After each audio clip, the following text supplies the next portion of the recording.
want to make sure that I acknowledge the sponsor of the show, Tiege Hanley, because Tiege Hanley sent me this new pack.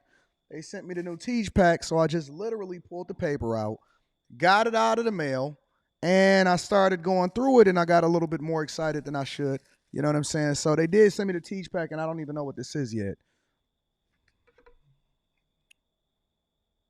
So I'm assuming this is what you get when you first order your Tiege, and I don't know what this is. Oh, this is dope. This is absolutely dope. Is this a nail kit? Ladies, get this for the fellas. Fellas, don't wait for the ladies to get it for you. This is free.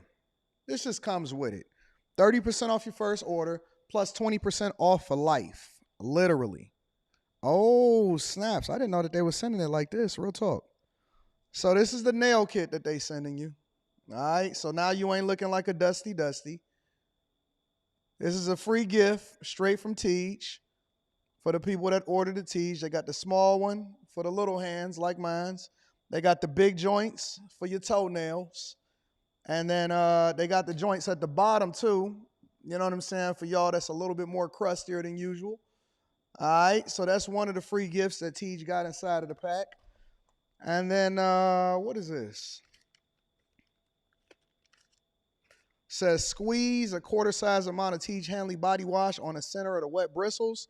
Lather, scrub, rinse, and repeat for the perfectly satisfying wash every time. So that's inside of there also, right?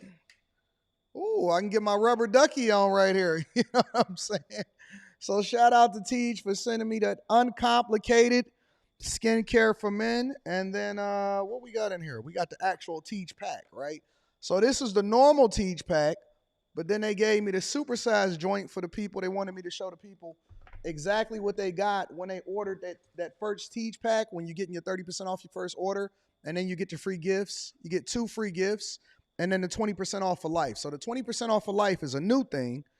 And man, I ain't even got my keys on me to open this up. Maybe I can use the little nail clipper thing. I ain't got to buy no nail clipper for my new joint downtown. And then you get all of the washes, all of the scrubs, all of the AM, the PMs, and all of that stuff. So you got the whole thing inside of there for you to make sure you take care of yourself. But you got to make sure you take care of it every day, right? We don't want to miss days. We don't want to be looking like dusties. It does not absolve you from being able to make sure that you brush your teeth. Brush your teeth. It don't fix the teeth problem. Don't fix you ironing your clothes. Don't fix you being able to take care of your business. But it absolutely makes sure that your skin is phenomenal, even when you go in between shaves. You know what I'm saying? So shout out to Tiege Hanley. We absolutely appreciate you. Thank you for continuing to hold us down. I might do an official Tiege commercial, but I like just talking authentically to the people. I like giving the people the authentic look of what it is that you're dealing with, and I want you to hear from me personally, because anybody can do that little pitch and they can make some little videos, but very few of us can actually speak to the products of exactly what it is that you're supposed to use. So yeah, Tiege Hanley, 30% off your first order, and then 20% off for life. That's the Anton Daniels pack, 20% off for life. Using any other Tiege pack, make sure that you go ahead and let that go. And make sure you tap into the link that's in the description and take care of it, all right?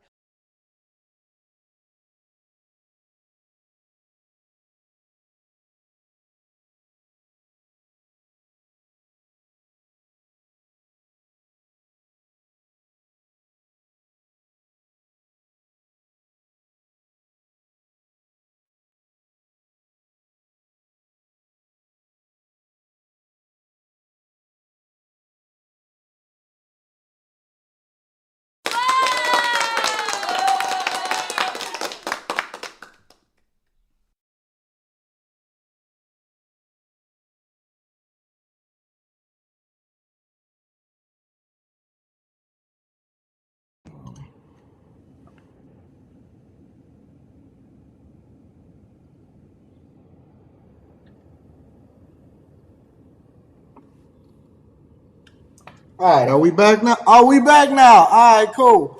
Yeah, all right, we back. Miss Jennifer's birthday is in the building. Shout out to Miss Jennifer. I was singing happy birthday to her. Happy birthday to you. Happy birthday to you. Happy birthday, dear Jennifer. Happy birthday to you. Shout out to Jennifer. Yeah. All right. That's why I like doing it live, because then I can see that I ain't got no volume. I had to unplug some stuff and rearrange some stuff and set some stuff up. But we good. We back. What up? What up, friends and family? I appreciate y'all. Shout out to Miss Jennifer. Hey, y'all wish Miss Jennifer a happy birthday. Shout out to her. We here is Friday, June 14th, 2024, year of our Lord. I'm your host, Anton Daniels. I'm looking forward to doing a whole show, not a half a show, a whole show for when we can make sure that you guys can get to the bed, keep y'all informed on what's going on with the money, the streets, and everything like that. And then we gonna kick it. Somebody keep asking me, when am I going to speak on the petrodollar? Let me see. Saudi Arabia dollar. Um, about Saudi Arabia ditching the US dollar. I got to do some more research on it. I have to do some more research. I see everybody is all quick to jump on it and say Saudi Arabia just ditched the US dollar. This is how it's going to affect you. Listen, I need to do some research. So we gonna have it at the top of the top on Monday's show. And I don't like to just speak on things that I'm not overly familiar with, and I don't want to just give my opinion on something that I can't speak on extensively. So we're going to speak on it on Monday. Oh, shoot. Hold on. I don't like that. I'm on the wrong microphone. That's the problem. That's the problem. I'm on the wrong microphone. Why is it on that one? Why is it on that one?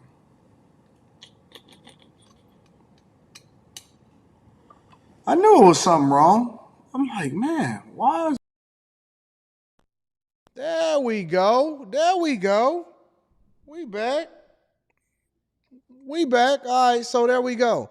So I want to speak on it. I'm sure my audio sounds a lot better now. I want to speak on the dollar. I got you. I fixed it. I want to speak on the dollar and Saudi Arabia. So we're going to have it at the top of the show on Monday so that I can add value, so I can do a little bit of research and better understand exactly what's going on before I just be one of the YouTubers that want to hurry up and jump on a trend. I'm not on that type of time. I'm on truly adding value into my people.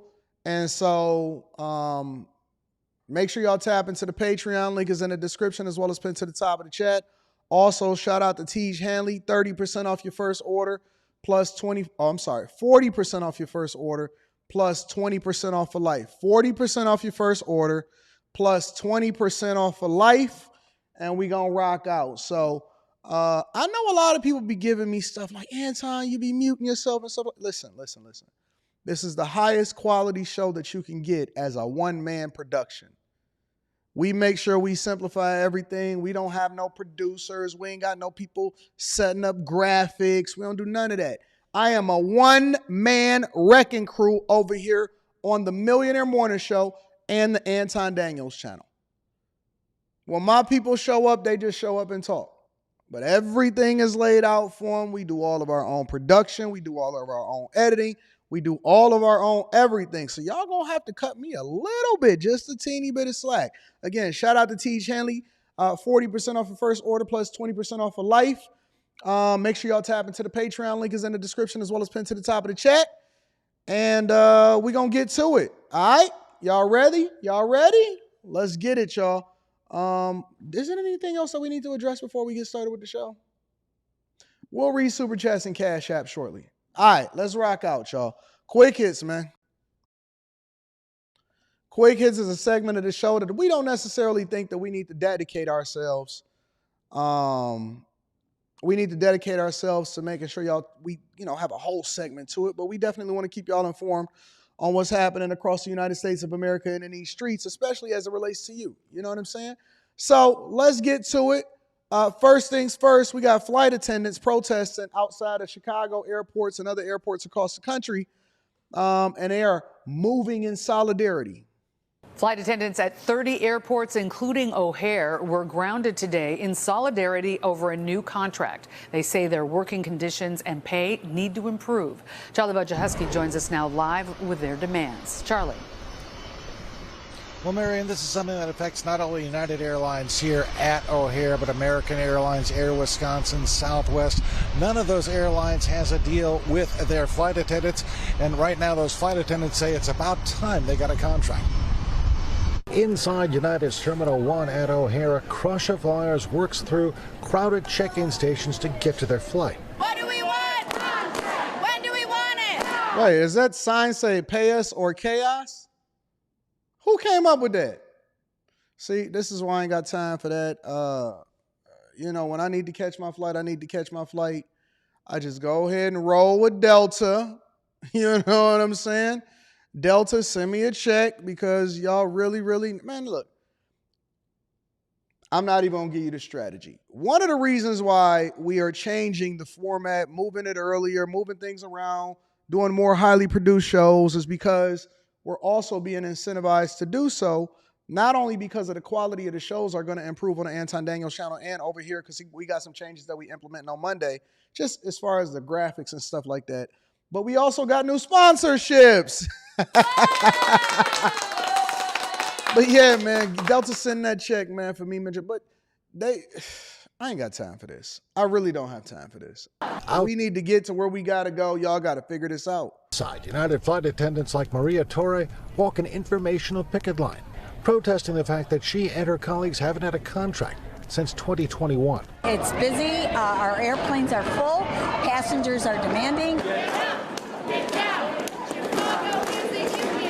Flight attendants, pilots, and other crew members are joining these pickets here in Chicago and at 30 airports nationwide to let flyers know that despite record numbers of passengers, their contract negotiations appear to be stalled. During the pandemic, they were able to decrease staffing and obviously let people go. And now the staffing hasn't returned, even though the passenger loads have returned. The TSA is predicting this summer travel season will be the busiest ever, with more than 18 million passengers in the air over the Memorial Day holiday alone.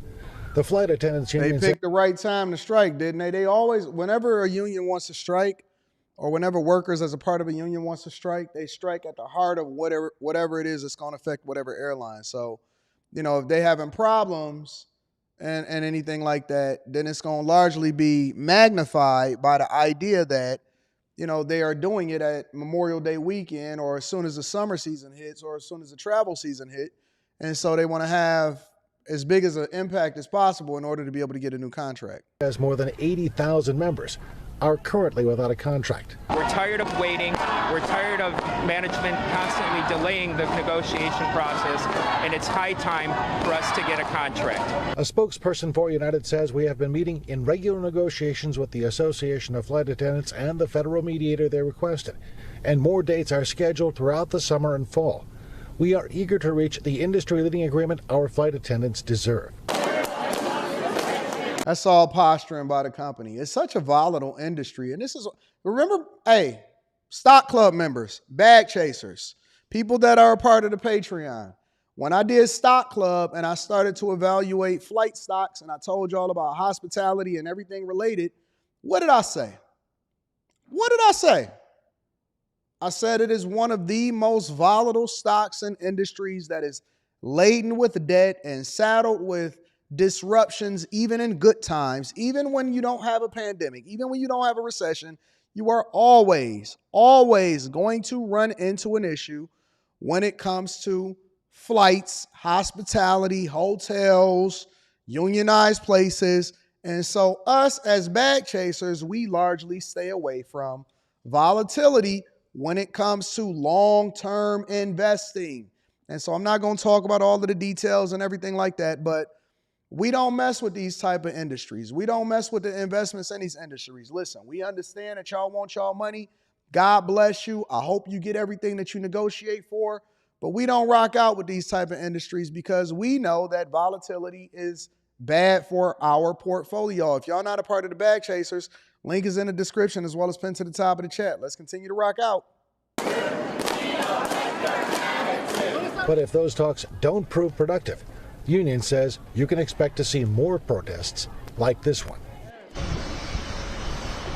And while there is talk about strike authorization votes, the flight attendants operate under federal law, the National Railway Act, and that makes it very difficult to strike. They have to go through mediation first. And for example, the Southwest flight attendants, they rejected a contract offer, have to go back to mediation. There are no mediation sessions available until January of next year. Shout out to the flight attendants. So that's what's happening across the nation with United Airlines. In other places, New York City transit workers are speaking out after they've been getting assaulted and punched in the face. And a show of support today for transit workers who have been violent. Hey, long hair don't care. I see you, baby. Hey, listen, the one thing I will say about New York is that they make sure that they keep them a fleet of nice looking people for TV. They make sure that they keep them some slim trim to compete down there with Miami and everything that's happening over there in Broward and Tampa and everything in Florida. New York, let me give y'all a round of applause real quick. Y'all keep y'all some slim trim on the screen. Now, all of y'all over there in them other cities, that's over there on the West Coast, y'all really embracing diversity and equity and inclusion over there. I mean, seriously. Come on, baby. Talk that news. Violently attacked on the job. Among them, a bus driver who recounted what happened when she was punched in the face by an angry passenger. All right, Fox 5's Ken Green live outside the TWU Local 100 office in Brooklyn Heights with more on this concerning trend. Kendall. Hey, good evening, Stephen. Bianca, a stabbing, a beating, a slashing, all in a matter of days. You can't help but wonder how many times. They even gave y'all a dude for the ladies that got a beard and a mustache. Y'all finally get a dude that can tell y'all the news that got a beard and a mustache, and he got a fade and a full head of hair. Look at New York. New York is looking out for everybody. You know what I'm saying? Shout out to NYC. Transit workers are going to return to work knowing this is the reality they face. A New York City transit bus driver is struggling to return to the job that pays the bills every day, as she's now a victim in a recent string of assaults on transit workers. It happened on Friday, June 7th. The driver didn't want to share her name, but says the assault has been fresh on her mind since it happened. The eye patch sitting on her face, now a symbol and a reminder of what's become an intense source of anxiety for the mom of three, recalling that attack. I'm driving and I'm on my way to the last stop, and no one pressed the bell. So the guy gets up and he says, "You passed my stop. Can you let me off?" She expressed out of courtesy for other passengers on board, she couldn't let the man off. Before I could finish it, I was getting punched in my face, driving, and I still had to make sure that I don't crash and keep the people safe on the bus. Nobody deserves to get their hands put on them. That's number one. Number two, there's another part of this conversation. Hey, remember when y'all wanted diversity, equity, and inclusion? Remember when y'all wanted to be equal? Remember when these jobs was largely reserved for men? That men had to do all of the jobs and they had to take care of the business and stuff like that? Now y'all out here now listen, I don't believe that people should be getting punched in the face. But see, people are less likely to do it to people that they know is not as vulnerable. So now y'all doing some of the hardest jobs and y'all got to suffer, what it is that y'all got going on. And I don't think that anybody should get touched. I mean, that's unreasonable. However, I do want to mention to y'all that this is the stuff that men have to deal with on a regular basis. And so now you just got to take the risk versus reward. But let's continue. What adds to her worries is this isn't the first time for her or her colleagues who feel like they've become the city's punching bags for pent-up anger. Just one day before her attack on Saturday, Isaac Egharevba, with 17 years of service, was violently attacked while operating a bus near Grand Avenue Depot after a route detour. Y'all said I'm off on that take? Why am I off on that take? Who apparently made several passengers angry. One of those passengers, an unknown man pictured here, out of nowhere, sliced the left side of the bus driver's face between his jaw and neck. While union officials stopped short of sharing stats on assaults on their employees, they said the last few days have been a whirlwind, including multiple troubling incidents. They're direct about who needs to step up for them so they can make it back home to their families without their constant concern for safety. We want Jan Oliba to deploy all his resources, the MTA police. They brought the National Guard out, they put them in the subways, but that did not reach the surface. Now, we reached out to the MTA regarding that last request you just heard. As soon as we get that update, we'll provide it in a report. So that's what's happening over in New York City. And then last but not least, it looks like New York also lucked up on catching this guy that had a weapons arsenal and a bunch of notes, a bunch of repentant notes. Check it out. The man arrested after police say they found an arsenal of weapons in his car faced a judge in Queens criminal court today. All right, 27-year-old Judd Sanson's been charged with multiple counts of criminal possession of a weapon and has been remanded into custody. Fox 8's Kendall Green is live in Kew Gardens with the very latest. Kendall. Hi, good evening, Steve and Natasha. We don't know what that plan was, but it's clear now that he had a plan. Authorities, they found writings that included his plea for forgiveness from God. 27-year-old Judd Sanson facing a judge in Queens criminal court just one day after police discovered a massive arsenal of weapons in his SUV Wednesday, which included troubling messages. The writings were, "You're going to learn today," "Left me no choice," and "Ask in God for forgiveness." So you put that all together. We do believe that the charges are valid. Queens District Attorney Melinda Katz updating reporters on the charges Sanson now faces. He is being charged with gun possession, CPW 2 charges. He faces up to 15 years in prison if he is to be convicted. CPW, short for criminal possession of a weapon. This is Sanson's first arrest on record in the state after police recovered weapons in his vehicle, which included a 9mm Glock, 9 loaded magazines, heavy body armor, handcuffs, NYPD uniform items, 2 stun guns, multiple knives, and a weighted whip. Yeah, this dude was about to, seriously, you're right, he was about to air NYC out. And he was going to pretend to be a police officer in order to get into some place that he wasn't supposed to be in, and then absolutely unload on everybody. That's crazy. That is crazy. I don't even know how they caught this guy. They say they lucked up on him. He had, which I find extremely concerning, an NYPD bulletproof vest and a transit reflective uniform, which, as we know, in the city of New York really gives you access to almost anywhere you want to go. A pair of uniformed officers were in unmarked cars patrolling the area near 86th Street and Ditmars Boulevard around 1 a.m. Wednesday, when Sanson's blacked out license plate on his truck led to his arrest. The NYPD says ghost cars, vehicles with obscured license plates, have a common link to more serious crimes. Shooting. Listen. Y'all keep telling them that they can't stop and frisk, that they shouldn't pull you over without a reason. Okay, well, what about now? Do y'all give them a round of applause for this?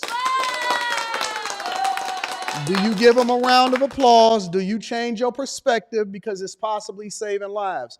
See, when you don't have anything to worry about, then I'm not tripping. I don't mind seeing the police officers, especially when they pull me over, because that just let me know that they vigilant and they on their job and they doing what they supposed to do. Cool, give me a ticket, I'll pay it, I ain't tripping about it. But now they prevented somebody's daughter and somebody's mother and somebody's father from having to mourn the loss and from it being another mass shooting and from it being another dark summer and us dedicating resources and all of this other type of stuff in order to try to fix what's happening in society. They was able to prevent crime from happening. That's what happens when you allow good police officers to be able to do their job. And so one small crime or one small thing caused them to be a little bit more suspicious.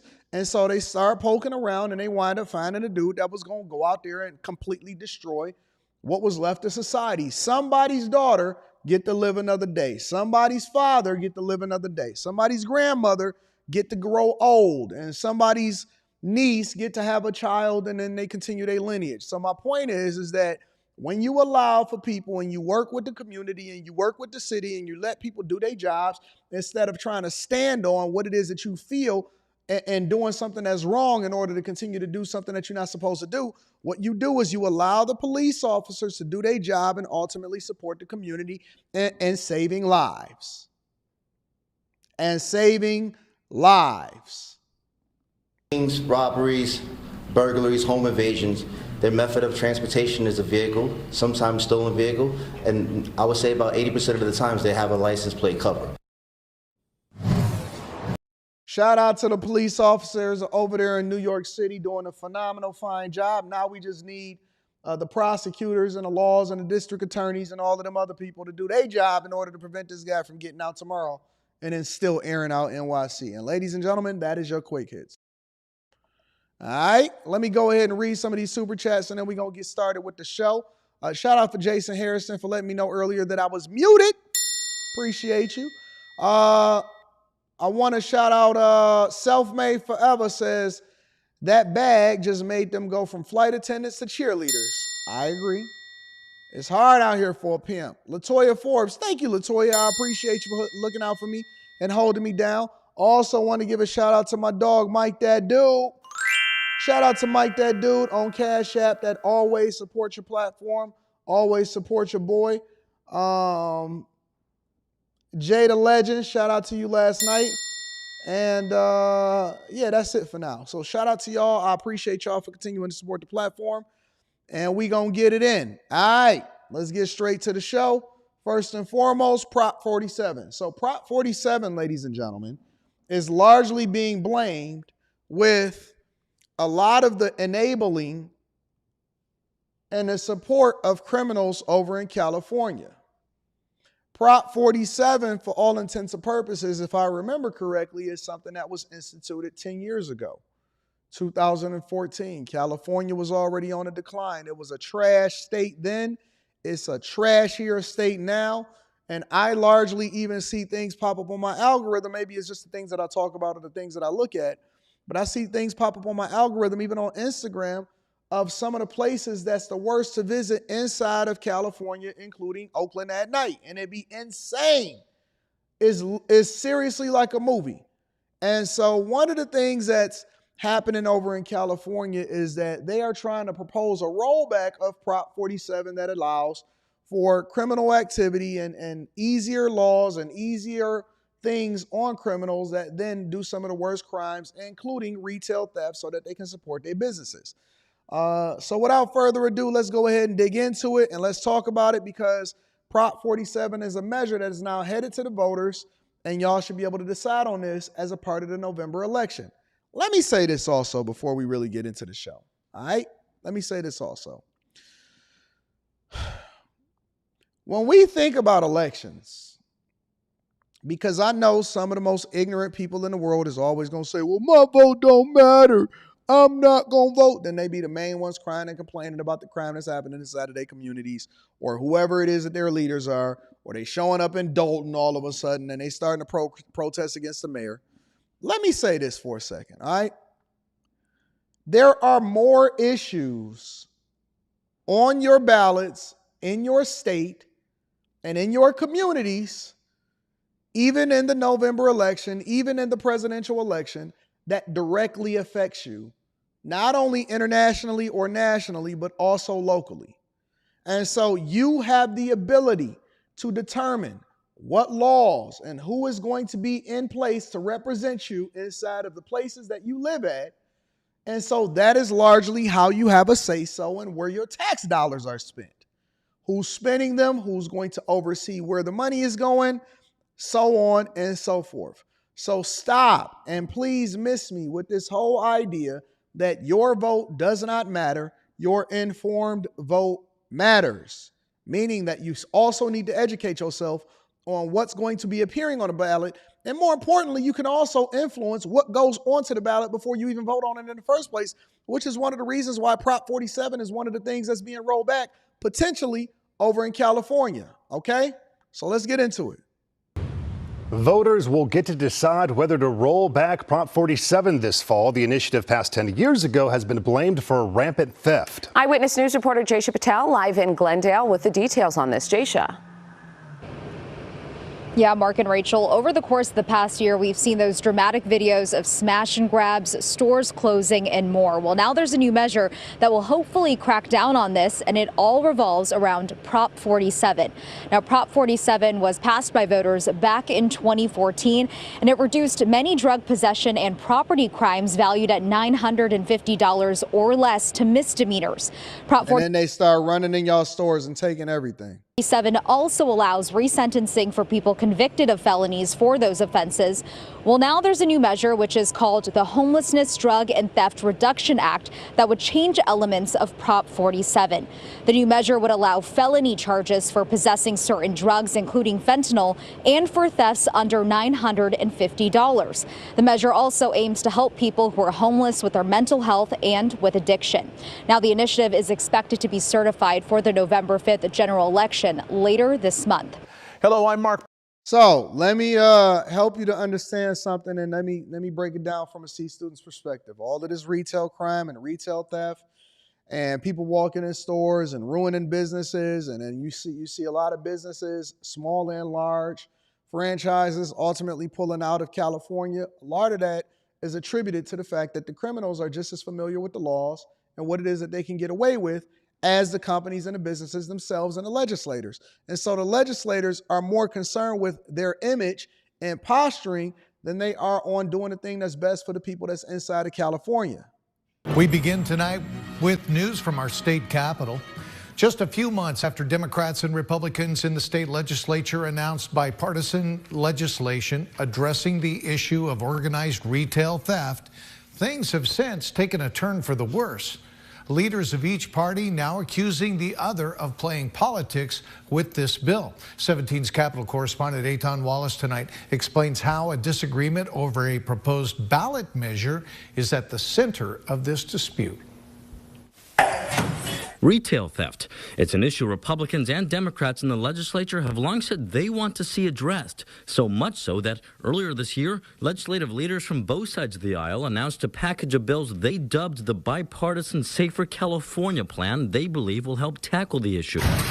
Among the bills in the package, one that would expand the California Highway Patrol Property Crimes Task Force, and another that would increase penalties against retail thieves involved in the resale of stolen items. Common sense, effective laws that will blunt retail theft and local crime. But the bills do not propose to overturn Prop 47. Passed by California voters in 2014, the law changed certain nonviolent crimes from felonies to misdemeanors, including theft when the items stolen are valued at less than $950. While supporters have long argued the law will help reduce California's prison population and lead to criminal justice reform, opponents to this day say it emboldened criminals to take part in certain crimes like retail theft with little to no punishment. Prop 47 has been an unmitigated disaster for public safety in California. And so until this legislature gets serious about fixing Prop 47, we're going to keep pushing for reforms, and that includes at the ballot box. And that's exactly what voters can expect this November after a group of district attorneys and others in public safety say they've collected enough signatures to qualify a ballot measure asking voters to overturn Prop 47. Governor Gavin Newsom does not want to see that happen. I don't think there's a need to have it on the ballot. Why have something on the ballot that doesn't actually achieve the goals that are intended? Why do something that can't be done legislatively? Democratic legislators. That dude is the worst governor again in history in the United States of America today. Let me share with y'all a little of what I see on Prop 47. So Prop 47, for those of you guys that need to understand it and want a more comprehensive look at it from a summary perspective, says Prop 47 was a ballot measure passed by California voters on November 5th, 2014. Y'all voted for this. Y'all actually stood 10 toes down on this. Law made some nonviolent property crimes where the value does not exceed $950. So if the criminal walks into a business and they take just under $950 worth of stuff, what happens is it's no longer anything, it's just a misdemeanor. Now, we know that a lot of these misdemeanors, especially if you just show up for court, first of all, they're not going to do anything to you, even if you don't show up for court. But secondly, what it does is it reduces it down to a misdemeanor, which basically gives you a slap on the wrist. You don't really even get anything on your record, and you feel more compelled to continue to do it, and they got to catch you before they even charge you with anything, right? And so what it did was it decentivized the police from going after petty crime and petty theft because they knew that the criminals was just going to get back out. And on top of that, we knew that they were saying defund the police, so there was a campaign against police all across the country. And then last but not least, they was basically saying, hey, if you touch me or you don't go through the right process, when you arrest me or when you approach me, or if you falsely accuse me or if you can't prove it, then we also going to sue the police. So basically, they tied the hands of the police. They prevented themselves even when they did get caught from it being any real severe penalty. And so it incentivized criminals to continue to perpetuate violence and theft and all of the worst crimes against all of these retailers. And so nobody was going to do anything about it. And so why would anybody even want to do business there in the first place? They basically ran out all of the businesses, they raised the taxes, and they got rid of their tax base at the same time. So it also made some simple drug possession offenses and the misdemeanors. Also provides the past convictions for these charges may be reduced to a misdemeanor by a court. Under Prop 47, you may qualify for a reduction from a felony to a misdemeanor for the following offenses: forgeries, commercial burglary. Now, listen. Why would somebody lower the penalties for crime? Why would you incentivize people to do more crime? At the very least, leave it up to the judge to reduce it, or to give them a slap on the wrist based off of their record. It's similar to when you drive and you haven't really had any problems. Your driver record is pretty good, and so they say, you know what, we don't want to ruin your record, we're going to give you less. They can give you more, but they're going to obviously give you less. Petty theft with priors. So you've been stealing your whole life, but you still stealing, and we're going to reduce that. Bad checks. You can go in and steal, write bad checks, and know that you're not even going to get a felony. Grand theft crimes, possession of stolen property, possession of a controlled substance.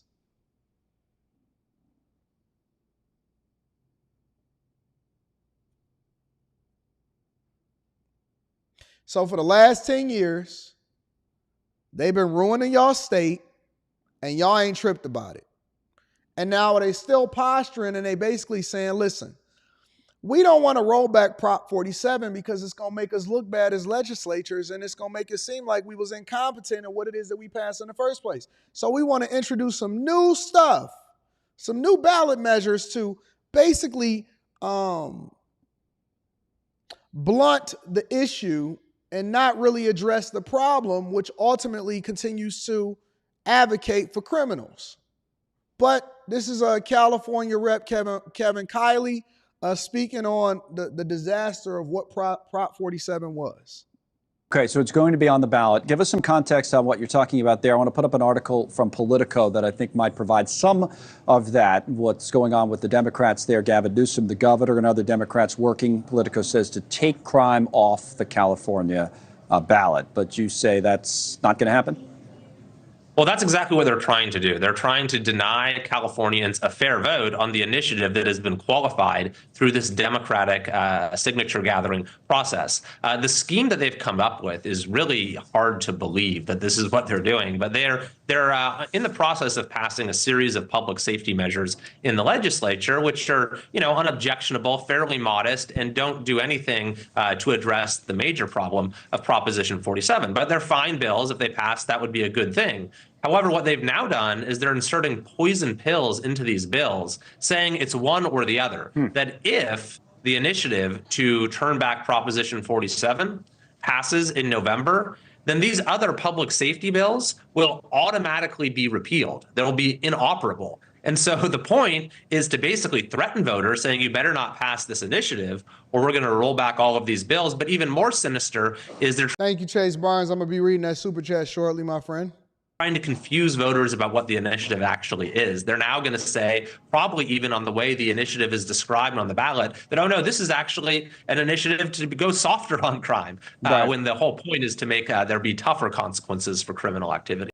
So the idea is if the voters vote or agree to pass the rollback of Prop 47, what they're going to say is, well, what we're going to do is reduce the penalties or other bills that then was a little bit harder on crime. So what y'all basically doing is putting yourself at a disadvantage, because if you do this, then we'll do that, which ultimately is not in the best interest of the people. I thought that public servants and people that were elected to serve the people exactly is supposed to do that, serve the people, not their own best interests, not their political careers, not what it is that they're supposed to do long-term as far as how they're going to benefit as a result of holding this particular position. My understanding was that if you are voted as a public servant, then you are supposed to do the thing that's in the best interest of the people that you serve. You are a servant, servant leader. Largely like being a husband, a father, a man. You always put other people first to ensure that everybody prospers, and then the household benefits, and then they become the beneficiary of your greatness. You're doing this so that you can benefit the people. But now we've become so selfish that we basically do it on our own behalf to make ourselves feel good, to line our own pockets, to put ourselves in a position of power. And that's why I say that it is a very, very, very important job. And people get these government jobs, or they go into becoming the elected leader of wherever it is that they are, so that they can benefit themselves. And ultimately, those are not the type of people that you want serving you in general. I'm sure from being your time in Washington now, you're used to that kind of thing where something's added onto a bill, and then somebody can't vote for it or doesn't want to vote for it, even though the rest of the bill is one way or the other. We've seen that in both sides. In this case, we'll see what happens. I want to have a little bit of a broader discussion before I let you go on crime, and I'll put up the numbers that we have, the latest ones at least, from Los Angeles, just as a point of comparison here. I say comparison because on this show yesterday, we talked about some national figures and mentioned a number of big. How do you not address this? My goodness, Jesus. Source LAPD, homicides up 10%. That's insane. Robberies up 17%. Armed robberies up 4%. And robberies at stores are up 43% in Los Angeles as of June 2nd, 2024. Who the heck is moving to Los Angeles? Who moving to LA? Jeez. Whoa. Who is moving to LA? What in the devil is going on over in California?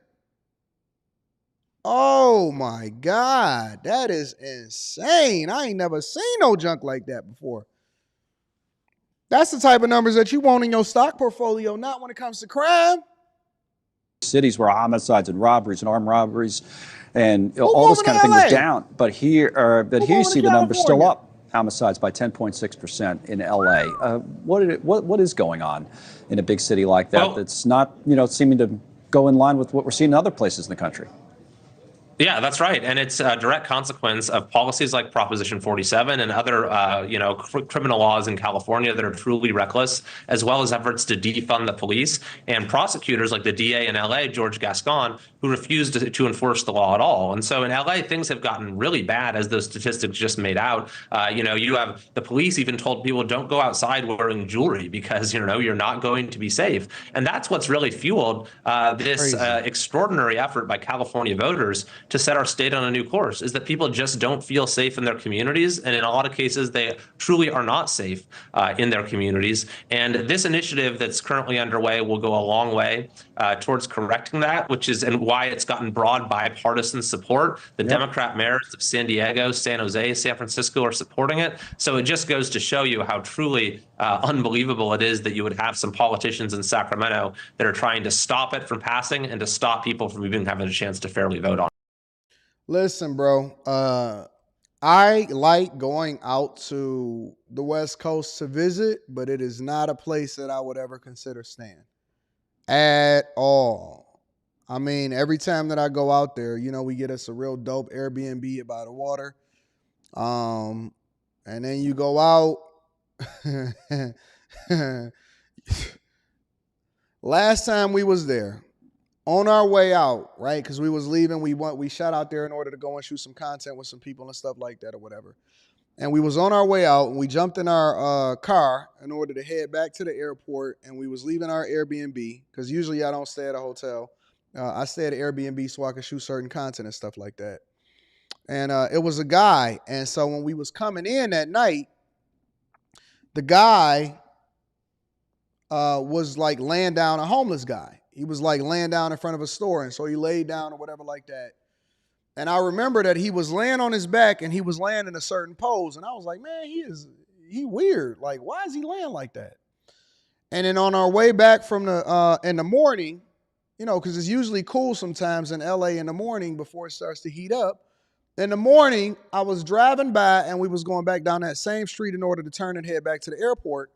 And he was in the exact same pose. He was not moving.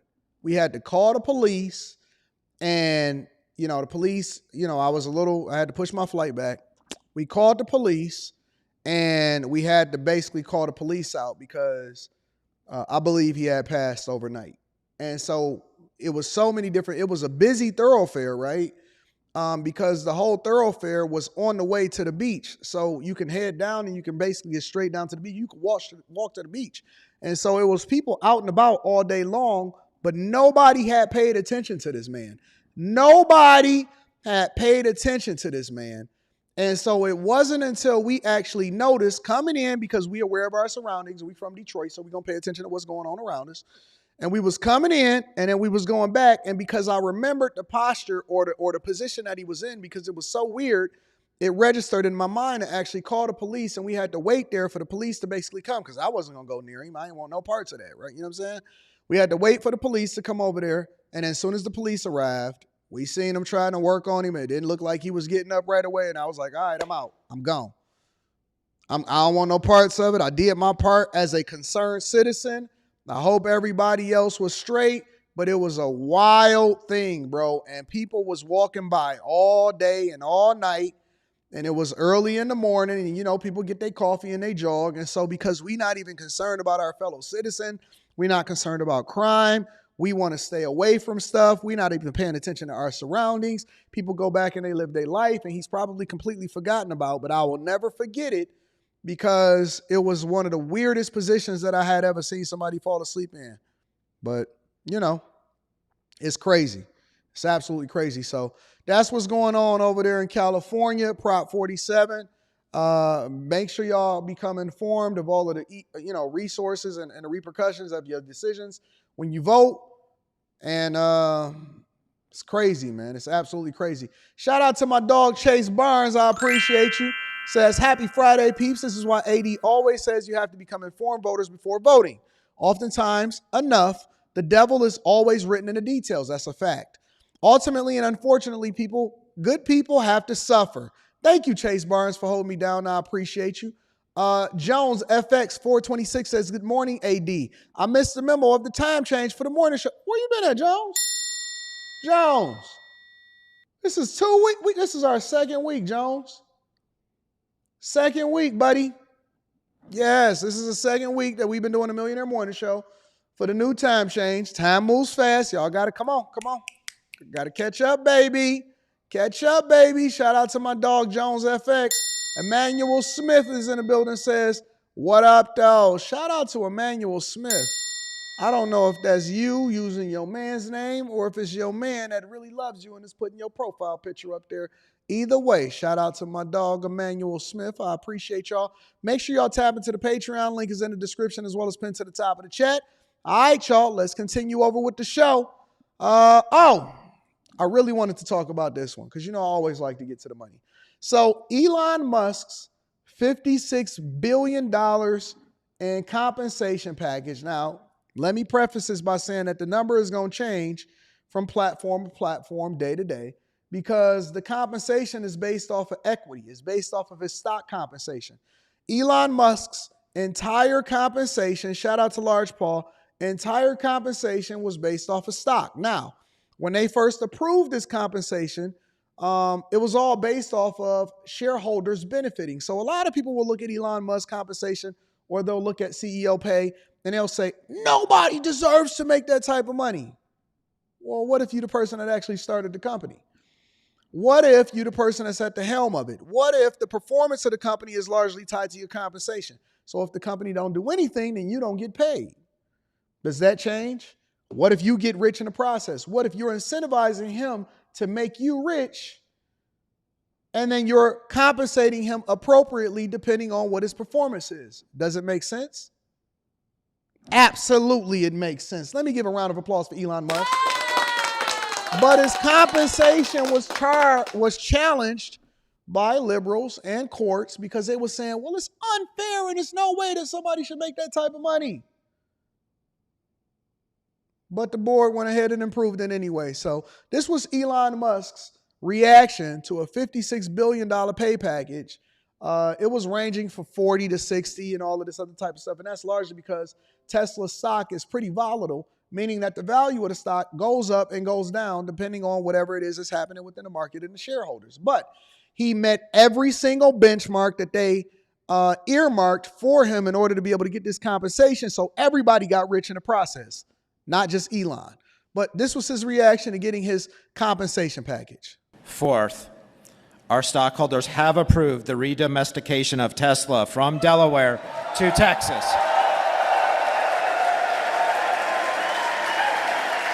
Shout out to Artifacts.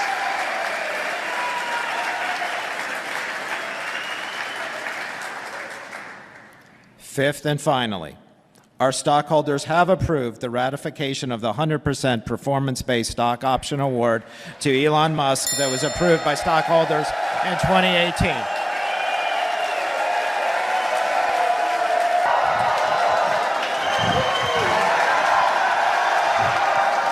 A lot of people say, why are everybody cheering for Elon Musk to get his $56 billion compensation package? Because everybody else is a stockholder and a shareholder in what's going on in Tesla. So they all benefited as a result of it also.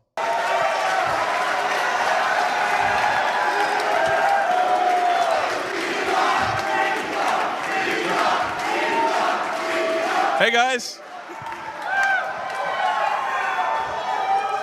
Welcome to the Tesla shareholder meeting. And I just want to start off by saying, hot damn, I love you guys. Yeah. We have the most awesome shareholder base. I mean, it's just incredible. Any public company, it's incredible. Wow. We've got a great sort of shareholder meeting here to recap the achievements of the company and tell you about where we're going. And it's, I think it's incredible. I think we're not just opening a new chapter for Tesla, we're starting a new book. Okay.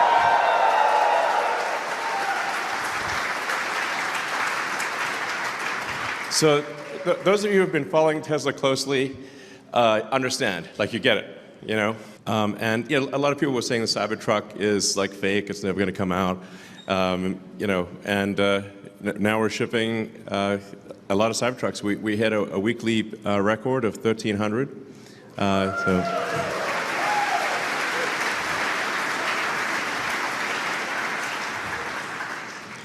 And you know, I think that with the Cybertruck, it really is something special. Like, you know, people sometimes have like different opinions on the Cybertruck, but if you really want to know if something is cool, if it's a great product, like show it to a kid, okay?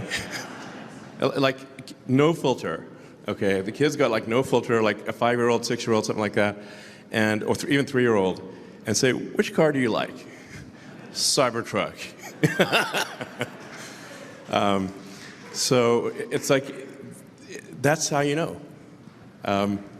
It's finally something that it just looks like the future. And it drives so well. It's comfortable. It's just a fantastic product. Shout out to Elon Musk. One of the things that I tell people inside of Stock Club, make sure y'all tap into the Patreon, link is in the description as well as pinned to the top of the chat.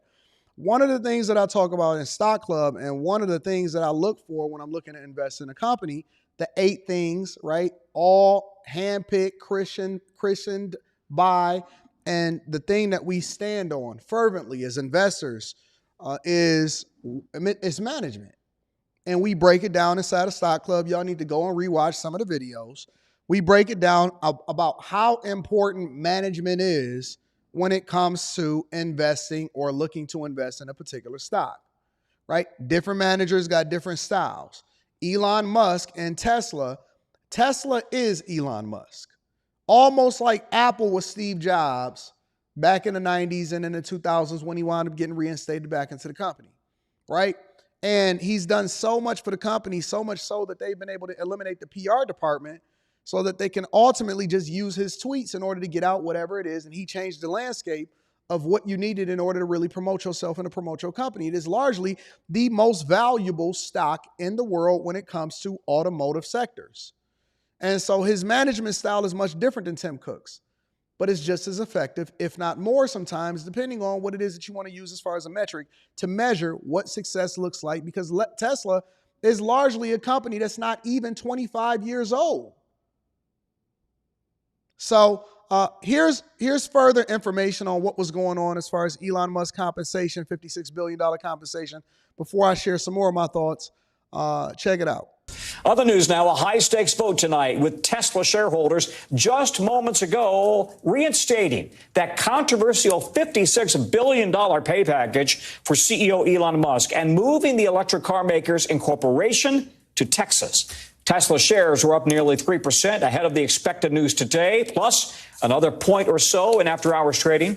The pay package was initially approved, you may recall, back in 2018, before it was struck down by a judge earlier this year. The vote today is not the last word. This is all still going to be decided in the courts. Supporters of the compensation deal say Musk deserves it. He's integral to Tesla's future, and he needs to be adequately compensated. It also comes as he's facing a lawsuit from former employees of another one of his companies, SpaceX, alleging sexual harassment and retaliation. SpaceX did not immediately return a request for comment. NBC's Brian Chung joins us now. And Brian, this is just a huge compensation package. And what is it based on? Remind us of that, because this was, of course, before he made a promise that he would deliver. He delivered. The company exploded in growth, right? Yeah, and it's based on stock. And by the way, that's why if you're looking at some news articles right now in response to this compensation package just getting approved by shareholders in the last few minutes, you're going to see different numbers floated, anywhere between $40 billion to $56 billion. And that's because this compensation is basically entirely in stock and stock options. So it really depends on what frame you're looking at for what the stock price was. And this is very much a volatile stock. Tesla stock year to date since January 1 is down about 26%. Ouch. Now, when it comes to the story about Musk's compensation plan, we have to remember that, yes, shareholders did vote. Imagine investing in Tesla back in 2018. Imagine investing in Tesla back in 2014, 2010. It's crazy. To approve this $56 billion as and they announced several different stock splits since then. Plan. But ultimately, it's really not up to the shareholders. It's up to the Delaware Chancery Court to approve legally this plan for that compensation plan to actually take place. Now, it is possible that they could strike it down, and it's not just because of the eye-popping number. It's really because of the structure. The court is taking a look at whether or not the procedures put in place and the way that this plan was put together based off of it, including, for example, its board structure, is legal. So that's very much a big question here. But at least the shareholders today voting, at least appearingly overwhelmingly, to support this package. Yeah, I mean, you're right. The board, the court believes, is a little too cozy with Elon Musk and gave him the sweetheart deal. Listen, we mentioned if your pay package is tied to, is performance based and it's tied to the performance of the company itself, and the compensation package is 100% almost based off of that, and he bet on himself and he won and he was successful as a result of it, I'm not really sure how you can debate with that. This is Ford's former CEO, Mark Fields, with his assessment of it. And it's no better way to get an assessment of something to get something away from your peers. Let's bring in Mark Fields today, former CEO of Ford and a current Qualcomm board member, talk about this. Mark, it's great to have you. It is interesting. We are waiting for the final numbers, but shareholders rewarding this kind of dilution means they really do want him around. Yeah, I mean, I said earlier this week, I think this is going to pass by a wide margin. And Carl, you got two kinds of kind of buckets of shareholders here, right? You have the individual or retail shareholder. And listen, anybody that's held on to the stock for more than a year, they're really happy. They've seen the value of their stock go up. And so they're thinking, hey, this, Musk has earned it. But in addition, these retail investors really are captivated by the future that he lays out, and they buy into it and they invest for that. And then, of course, you have the large institutional investors. And I think the biggest 5 institutional investors own about 17% of Tesla. And for them, I think this is a purely rational economic decision because, they have a fiduciary responsibility to, the people that invest in their funds. And Musk has said, listen, if if I don't get up to 25% of this company, I'm probably going to take a lot of the AI and robotic initiatives and take them outside Tesla. And that's about 70% of the value of Tesla's stock right now, according to Anton. What do I say inside a stock club? When we evaluate an evaluation of a company, or we study in the different industries that these different companies are playing in, and how important it is as far as the 8 things that we look for when we're looking to invest in a company. We break it down based off of what industries they're playing in and how they classify themselves as a company itself. So, for example, a lot of people looked at Tesla and they said, well, Tesla is really an auto manufacturing company, so they're competing against Toyota, General Motors, Volkswagen, and the like, right? I never looked at Tesla as an automotive company, so my valuation of it is completely different. Well, why? Because even though a lot of their profits is generated as a result of being able to manufacture cars and trucks and vehicles and then sell them to the general public, Tesla is really a technology company. It is not an auto manufacturer. It is a technology company. They view themselves at their core as a technology company, a software engineering company. And so because of that, you can't look at them the same way and evaluate them the same way as you evaluate a Ford Motor Company, a Toyota, a Honda, and so on and so forth. Why? Because the proprietary technology that they're using in order to continue to deploy and then make the company profitable itself, which is one of the reasons why they're able to expand beyond just the cars themselves, while they're spending so much money inside of AI, why they're spending so much money continuing to develop the Tesla bot, which will ultimately be deployed in certain parts of their business, why automation is such a big deal inside of Tesla itself, why they have the power wall, why energy storage, they're an energy storage company also on top of that. Technology is at the core and the heart of what it is as a company. It's not just selling vehicles. It's eventually selling everything, but also leveraging that technology to make better vehicles and to lower costs. How we evaluate companies and how we evaluate stock and compensation is going to be different depending on what the company is and how it is that they're viewing themselves, which is largely tied to management. And so when you see the success, or when you see people investing or approving his pay package based off of what could happen, which is one of the reasons why Tesla was valued so much greater than every other company, it makes sense. It absolutely makes sense, 100%. And so it depends. It absolutely depends. I think that he's worth every single penny. And so him being able to leverage that and say, hey, listen, if I don't get this percentage of the company, why would I continue to allow for the different things that we're investing in and the different things that that's playing a role in the success of this company, continue to do so? He basically got him over a rock and a hard place, but it's beneficial for everybody. So they're making a rational decision. We don't want to see them leave. We don't want to see the stock tank. All right. And it as far as the EV business, not getting overcharged by dealers. Man, you know what? That's my one knock against Mercedes. Phenomenal vehicle. Love the S-Class. It's absolutely awesome. I love the S580. It is a great vehicle. Awesome vehicle. One of the best vehicles I've ever owned. But my problem with the company itself, is the dealers.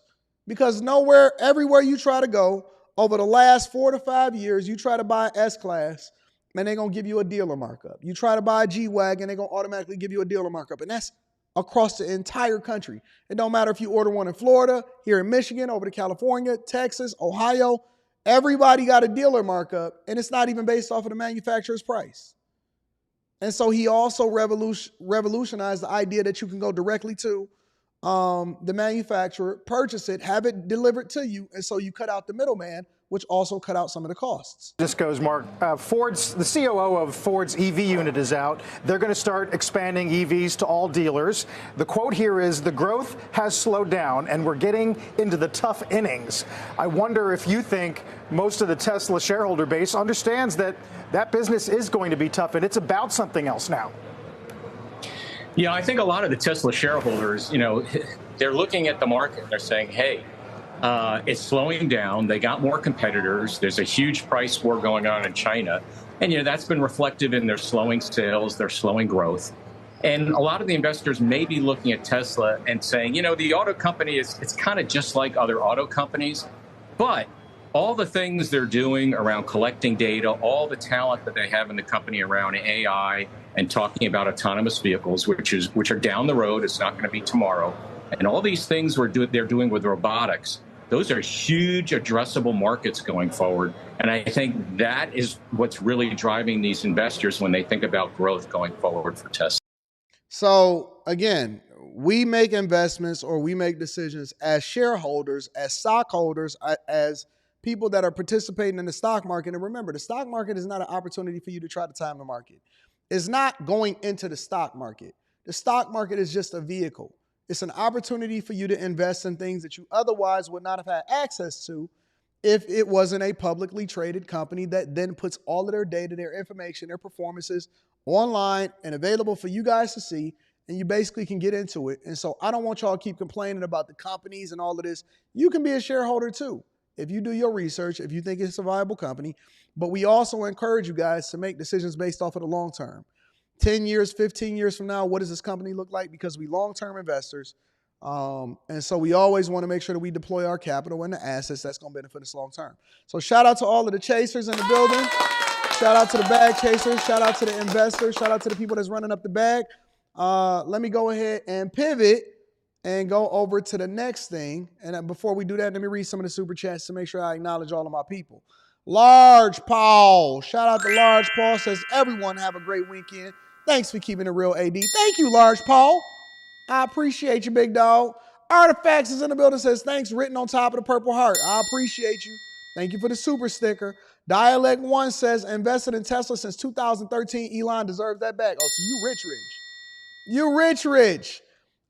Emmanuel Smith is in the building. Shout out to Emmanuel Smith. Says, I'm just one of those females with a male name. Really? Enjoying the show on my ride home from work. Shout out to all of my fellow truck drivers in the chat. Really? Oh, man, that's pretty interesting. We got to talk about that. You're going to have to hit me up about that, E, you got to hit me up about that. All right, y'all, let's pivot over. Got a lot more to cover. So I want to deep dive a little bit more into this Harvey situation, right? Because they're largely labeling this guy as a crook, that he's worse than Tiffany Henyard, that he's no good. And so I want to spend 10 minutes, just 10. I don't want to have a long show today, but I just want to bring him to the front of the congregation because I think it's important for us to give everybody a fair shake. Don't you? Issa Welder says, I just got paid today. Will be a bag chaser immediately after work. Shout out to the new chasers. Make sure y'all tap into the Patreon. Link is in the description as well as pinned to the top of the chat. I'm curious. I am, because I don't just want to go based off of a media narrative. I want to objectively is the most important word in this conversation. I want to objectively look at this thing and try to figure out, nope, this is not Chicago. Shout out to my dog, Fi Brown. This is not Chicago. This is Harvey. This is another city outside of Chicago. And so we can't pin this on Brandon Johnson. Brandon Johnson got enough of the nonsense that he got going on that he need to address. Shout out to you, Brandon Johnson, especially with these large gatherings. But I want to give Christopher Clark, that's his name, Mr. Clark. We like Mr. Clark. Mr. Clark is a name that we got from Lean On Me. If you're not strong, I'll be your friend. I'll help you carry on. Mr. Clark. Y'all remember, y'all ain't never seen that movie, Lean On Me? Y'all ain't never seen Mr. Clark? Steele from Juice was in there, and he wanted to use drugs, and Mr. Clark said, I'll throw you over the. Y'all remember that? I got my movies mixed up. Something like that. I don't know. But Mr. Clark, I like the name Clark. When I see somebody with the last name Clark, I always say that must be a strong black man. Stand up, gentlemen. Stand up, gentlemen. You know what I'm saying? And so we're going to give Christopher Clark here a fair shake. We're going to give Christopher a fair shake. All right? Let's look at the latest and the greatest of what's happening over here in Harvey Harvey, Illinois. All right? Look at me, boy. Harvey, Illinois. We want to see what chaos is happening because I'm not just going to automatically put him in the same category as Tiffany Henyard. Make sure y'all hit a like for the algorithm, subscribe to the channel, and turn on your notifications. I mean, this man got a mustache and a beard, and he don't have a mohawk. How bad could he possibly be? Topping the 10 video you'll see only on 2 tonight, another southern suburb with chaotic confrontations at City Hall. We've told you about the ongoing investigations over spending in Dalton, often causing blow-ups between the mayor and residents. And tonight, tensions boiled over in Harvey. How dare you send your police after peaceful residents? Woo, hold up. We them boys. When you get a police officer that grab you by the back of your neck, then you doing like this on your way out the door.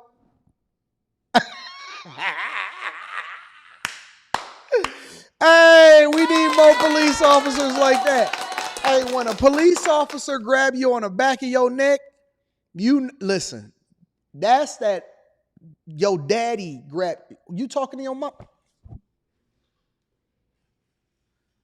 That's that, oh no, we passed the belt stage. When you getting smart with your mama and your daddy walking and you didn't know your daddy was in the other room and so he got that ninja creep up on you because he ain't got no house shoes on and his feet is as cold as grass and the morning dew. When a dude, before we get into Christopher Clark, when a man grab you by the back of your neck like this and you like this, this is going to be the cover photo if we clip this up. Right here, this is my cover photo.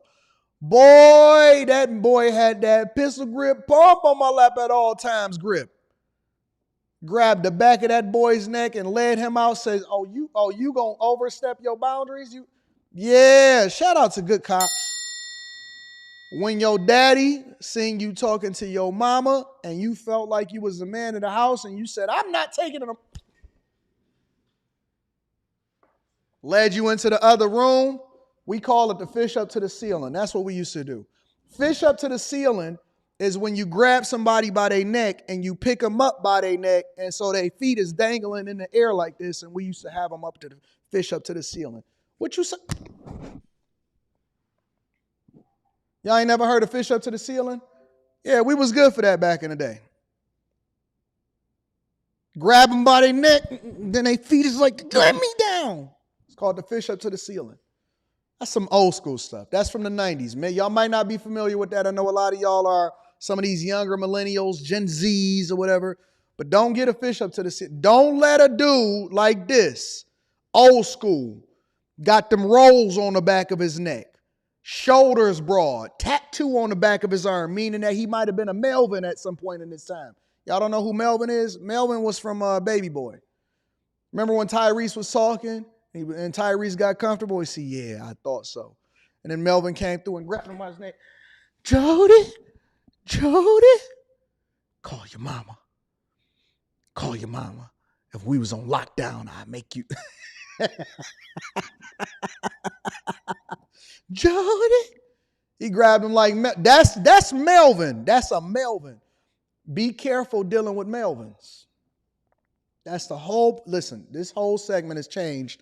The lesson here has nothing to do with Christopher Clark. The lesson here is watch out for Melvins. They everywhere. They everywhere. And the signs is the roll on the back of the neck, the broad shoulders. When they get calm, the calm before the storm, they don't want to talk about it. They itching for it because they reform, they change, they're trying to make sure that their life is different, but they definitely up for action because they kind of miss it because it's just in their DNA. Watch out for Melvins. Grab that boy by his neck and let him out the front door.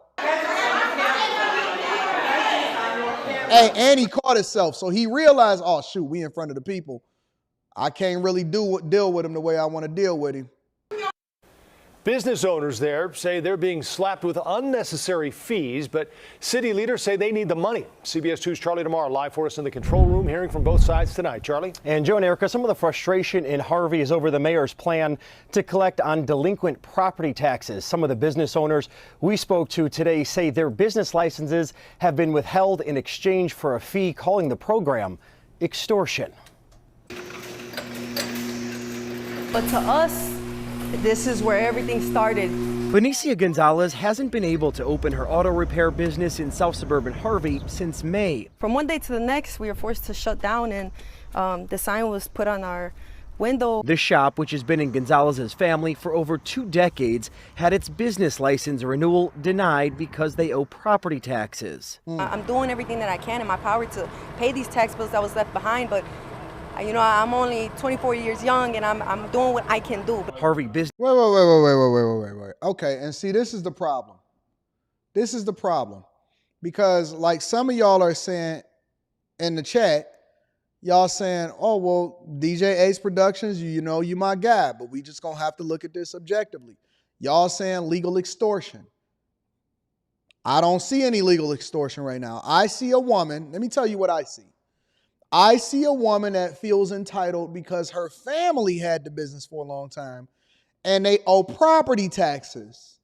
And so usually what happens is when you owe money, it's very difficult to get a renewal on whatever it is that you're supposed to do because the city is not seeing a fair share. That's the business. That's the business. What this sounds like to me is that she's in over her head. What this sounds like to me, and I could be wrong. I'm not just going to automatically take the side of the people just because they complaining about it, just because they over there or whatever. If you owe money, where's my money? And we don't even know how far behind. And then all she got to say is, I'm doing the best that I can. No, that ain't how the business world works. That's not how it works. You don't pay when you want to. You pay what's owed and what's due. And so it's honestly, for her in particular, this one particular woman that they interviewing, it sounds like she's in over her head, and she don't know what she doing. And you needed to actually go and get educated and study and understand how to look at things from a business perspective. Because if you owe property taxes, that don't mean that you just get to continue to run your business. If you owe money to the city, if you owe fees, I can't just open up a restaurant and then I could just start cooking.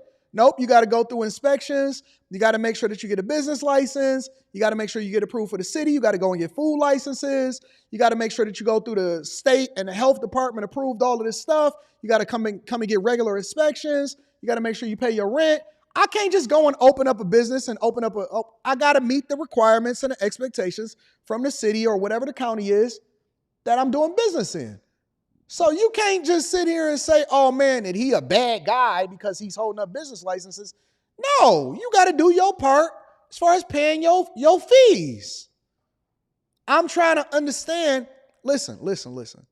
I understand that it's things that could be done. So maybe he needs to be, a lot more business friendly as far as working with the businesses to try to incentivize them or to help them, put them in a position where they can more effectively pay them, put them on a payment plan. I don't know. But I'm not going to sit here and automatically say that he's a bad guy, because when I say a politician is a bad person, it's based off of corruption. It's not based off of whether or not you disagree with the legislative policies that apply to you in your city. Now, we could look at Tiffany Henyard and say, yeah, she was on trips to Vegas and she was hiding up affairs and somebody got assaulted on her watch, and you know what I'm saying? And she over there finessing and she's leveraging this and she's using it and finessing the money in order to have a personal stylist. And you know what I'm saying? She's overpaying herself and she's trying to reduce the amount of money in order to, for somebody, if they was to unseat her, for them to get elected. We can look at that and say, that's corruption. That is something that you are illegally using taxpayer monies to do. But if the only accusation that you have against this man, and y'all trying to kill his name based off of the idea that you owe money to the city, but you still want to be able to do business, and he's not letting you, and he's saying that the city actually needs his money because infrastructure, employees, inspectors, people that work at City Hall, all of those people have to get paid in order for a city to run effectively. Water.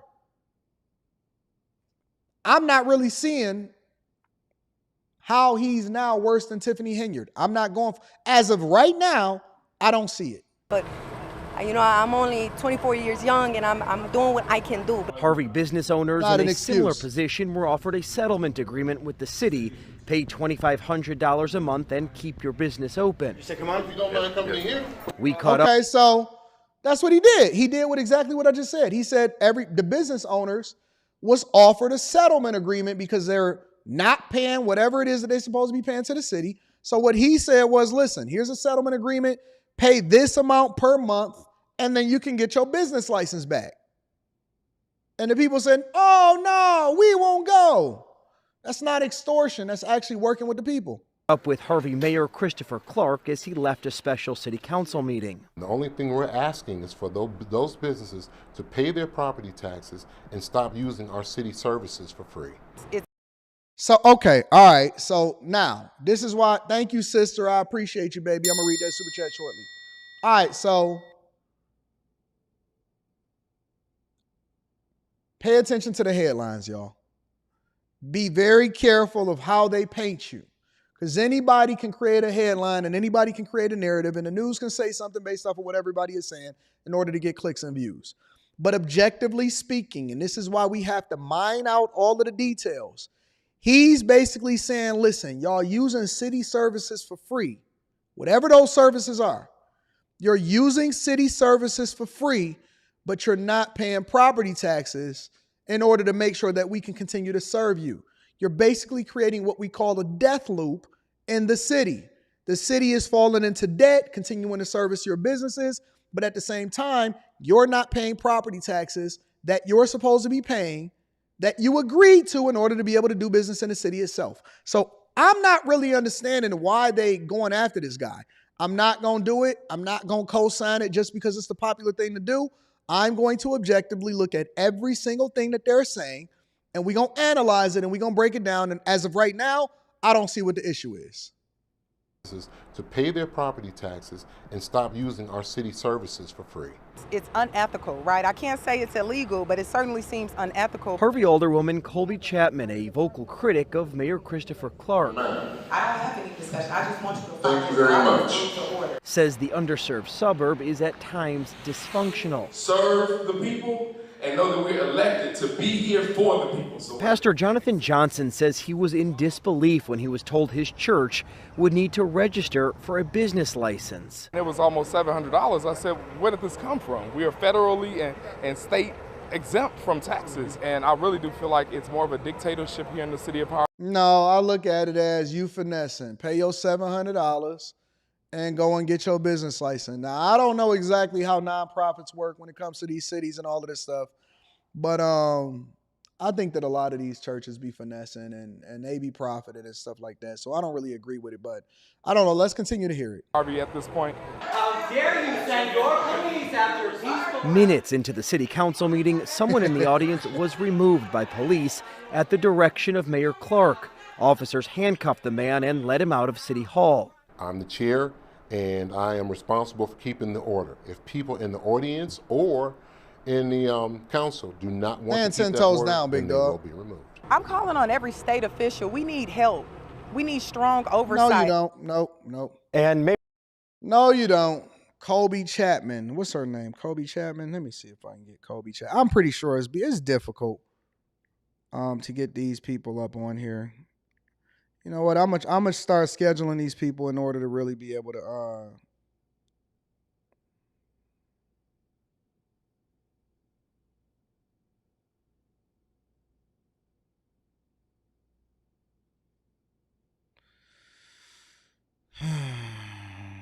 Harvey.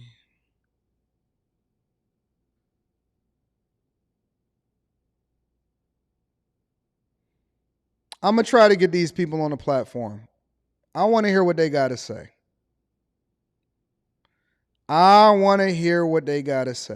I'm interested in talking to these people.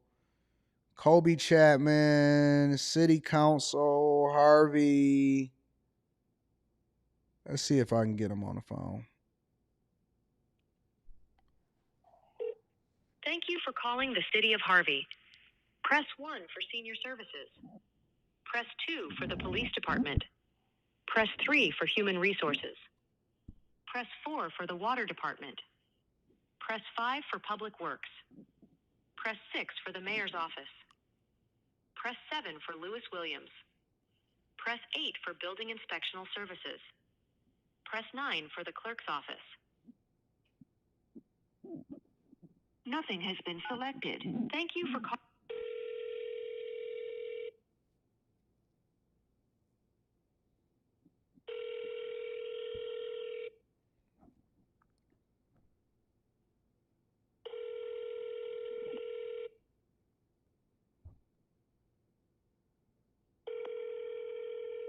Oh, I'm calling the wrong number. Hold on. Let's do it like this.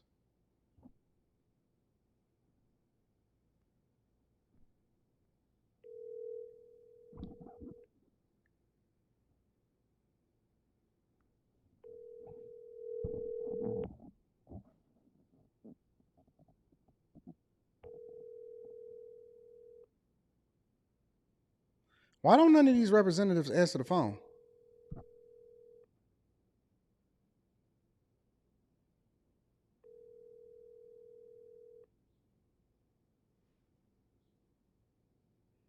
I'm sorry, the person you are trying to reach has a voicemail box that has not been set up yet. Please. I'll send them an email. I'll see if I can get these people on the platform. We're going to start having real life interviews on the Millionaire Morning Show of all of these people that keep accusing people of what's going on. And we're going to go from there. All right. So I don't see anything wrong with what it is that he's doing. I don't have a problem with him as of the review of this video in particular. I'm not seeing what the issue is. So if people just upset because they're not paying their bills and then he enforcing the law, then I don't see what the problem is. A.R. Smitty is in the building. Shout out to A.R. Smitty. Says, if I got to tell your way again, I guess he had to tell him again. Yo, listen, get on up out of there. You're not going to keep talking. Shout out to I Like Fried Rice G says, shout out to you, AD. Happy Friday, my brother. I appreciate you, big dog. Sister! Shout out to Sister in the building. Says, since you and Rita have a monopoly relationship, you are a quasi-father to so many by giving your greatness in mentoring, preaching, and expecting the best from us bag chasers. Leading by example. Mr. AD, happy early Father's Day. I love you. Oh, I appreciate you. A lot of people miss the joke. So monopoly is Rita is in love and in a relationship with me. I'm in a relationship with her, and I'm in a relationship with all of you guys too, as far as all of my chasers and my people that love me. Shout out to Sister. You caught that joke. I love it. We was just laughing about that yesterday, to be honest with you. Laughing about it yesterday. All right, y'all. Let's continue on with the show. A couple more things apparently that we need to tackle. The first thing is Lil Woody. Y'all familiar with Lil Woody? So Lil Woody is, I guess, a witness that is testifying on the stand of the whole YSL trial with Young Thug. And I've been watching his testimony, but I decided to do a little research on Lil Woody. Y'all know who Lil Woody is? Lil Woody is a different type of animal. He a whole nother beast. Yes, he is. Yes, he is. But let me show y'all a little bit of his testimony and what he had going on over multiple different days of being questioned. Check it out. Detective Stewart, that on the Sunday at Cascade Skating Ring, that you got Thug on FaceTime so Kel and Thug could speak. Yes or no? If Detective Thorpe said I told him that, I told him that. Okay. Do you remember that happening? No. Okay. I don't remember. Me and Shea Kel ain't gonna talk. All right. And then, do you remember telling Detective Thorpe, so him and Thug talked, and whatever was said with that, I don't know? I probably told Detective Thorpe that. Okay. And again, that was in your January 11, 2015 interview. I guess.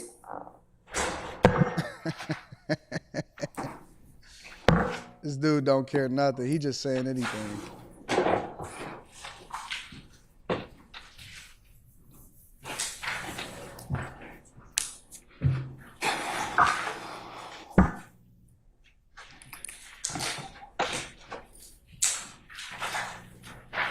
Now, did you also tell Detective Thorpe about a shooting that occurred at a gambling house in Lakewood?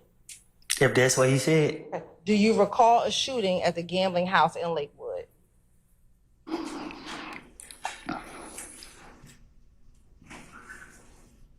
Do you recall a shooting at a gambling house? He said, This dude is wild. In Lakewood. No, You do not? I don't. Okay. Do you recall telling Detective Thorpe in that same January 11, 2015 interview that there was a shooting over in Lakewood and that it was Kel and he was standing on top of a roof and shooting inside? I probably did. I need to know, do you remember telling him that or you don't remember telling him that? When Detective Thorpe questioned me about what happened, I thought I was in there about 5 minutes. I thought I walked in and walked back out. So I don't know what I done told him. I can't remember what I done told him. So you say you don't remember telling him about what happened at? But if he said that I told him that, I'm telling you right now, I told him that. This dude is crazy, bro. Listen, when you get a person in there and they agree to do, they agree to testify, and then they get in there and they give this type of performance, I don't even know. This is one of the biggest clown show of a trial that I've ever seen in my entire life. The first time that I've ever noticed Lil Woody was this, right? He was actually on, he's a rapper, and he was on a platform that's called Jumping Off the Porch, and he was talking like this. Yeah, they Lil Woody Freehand Entertainment. Just jumped out of the pool with Dirk Lil Best. Slack YSF for life. Penthouse. Shit like money. Yeah. Yeah. Appreciate you coming by, man. It's all good. Yeah. How you been holding up during this quarantine that we're going through? Shit, nigga, I've been thugging every day. Yeah. Yeah. You know what I mean? Yeah, you had just gotten out of prison, so you're kind of used to kind of just having to sit around, huh? I'm sure this is a lot better than sitting in there, though. I did my time already. Yeah. I'm free. Yeah. Shit. You been recording a lot of music since you've been since you've been out? Yeah, I record a whole lot. Okay. Yeah, that's what's up, man. And you're Atlanta native, right? Yeah, born and raised. What part of the city you from? Mechanicsville, downtown by Major City. Okay. See, he got all of his faculties. He may not communicate as well. He may have the same cadence, but he know exactly what he's saying, He has all of his faculties. He know exactly what he's doing. He answers questions quickly. He pays attention to what's going on. He has all of his faculties. Okay. Yeah, that's what's up, man. What was it like growing up there? You know,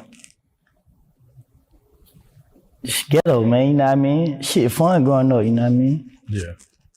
How do these people become y'all rappers? How do these people become y'all idols? When y'all decide when y'all gonna follow somebody, do y'all also listen and communicate or listen to the way that they communicate and say, you know what? I think I want to be like Lil Woody. I think I want to live my life like this guy. I want to buy his album. I want to listen to his music. I think that this is a guy that I want to follow. It was hard, you know what I mean, with personal issues, but you know, in the neighborhood, just like every other neighborhood. Yeah. Has the neighborhood changed much since when you were younger than now? Yeah, it changed a whole lot. There's a whole lot of suckers out there now. Yeah. Yeah, I see they're doing a little bit of gentrifying the neighborhoods out there too. Yeah. Something like that. Yeah. He don't even know what how old gentrifying. So he know what gentrifying mean? were you when you jumped off the porch?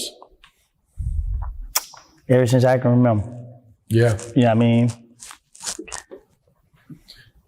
Did you have any Yo, I would hate to interview these guys. That's why I don't really interview rappers, man. family or OGs in the streets to kind of guide you? Yeah, you know, it's always people we looked up to, you know what I mean? But on the real, I wouldn't allow nobody to guide me. Interesting. So let's go ahead and back up and let's listen to more testimony from Lil Woody now that we understand exactly who he is, all right? So can you start asking me what I supposed to told Detective Thorpe? Because I'm telling you now, if he said that I said anything about anything, I'm telling you, more likely I probably did. Great. Well, I want to ask you about all the things that you talked to Detective Thorpe about.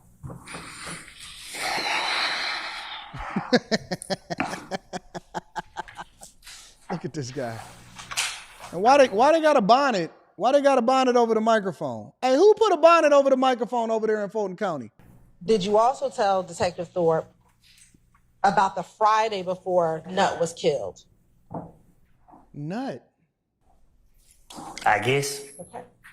On the Friday that Nut was killed, were you with Thug the Friday evening before Nut was killed? No, you just said it earlier. Was I at the house? I said yes. I'm talking about the Friday evening before Nut was killed. I can't recall. I don't know what I done told Detective Thorpe. I'm asking you, what do you remember yourself? No, when I think back about 2015, all I remember was getting a call saying that Nut was killed and I was responsible for it. And the only thing besides that is people showing up at my folks' houses. Details about what happened, all this stuff been blanked out my mind. Like, it been blanked out my mind. All right. In that same January 11, 2000 interview, you recall telling Detective Thorpe that you were with Thug and you were at DJ Drama's studio. I probably did. Do you remember telling him? This dude is... Oh, man. I don't know what's more uncomfortable, the prosecution or me looking at this and getting secondhand embarrassment of how ignorant that we sound. Listen, this is y'all people. I want Umar Johnson to come in and stand in for this guy and give him a round of applause. Or you don't recall telling him, I need to have it. If Detective Thorpe said I said it, I said it.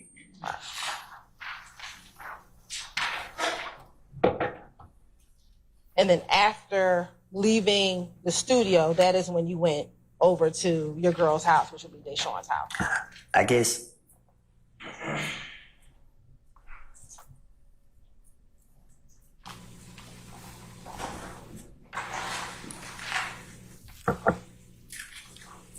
That's a fact. I agree with you, Fa.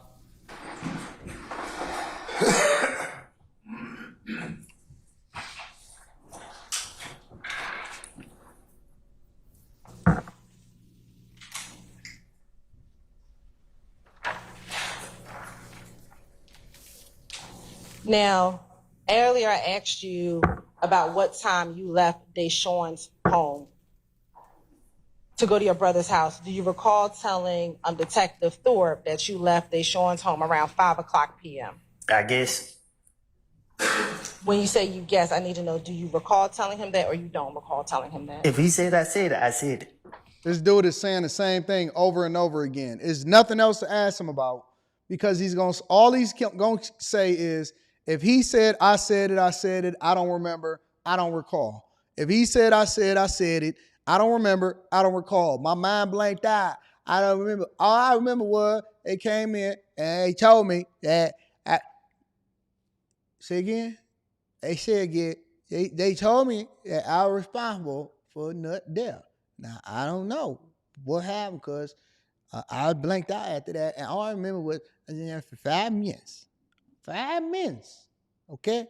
So, I don't know. Well, I guess if he said I said. Yeah. And is that true or that not true that you left her home around 5:00? If you notice something about me, I don't keep up with the time or the days. I just go with the flow. I don't go time, days, I go with flow. So do you remember it being around 5:00 p.m. that you left Deshaun's house? I don't know what time I left her house. I remember the time I left.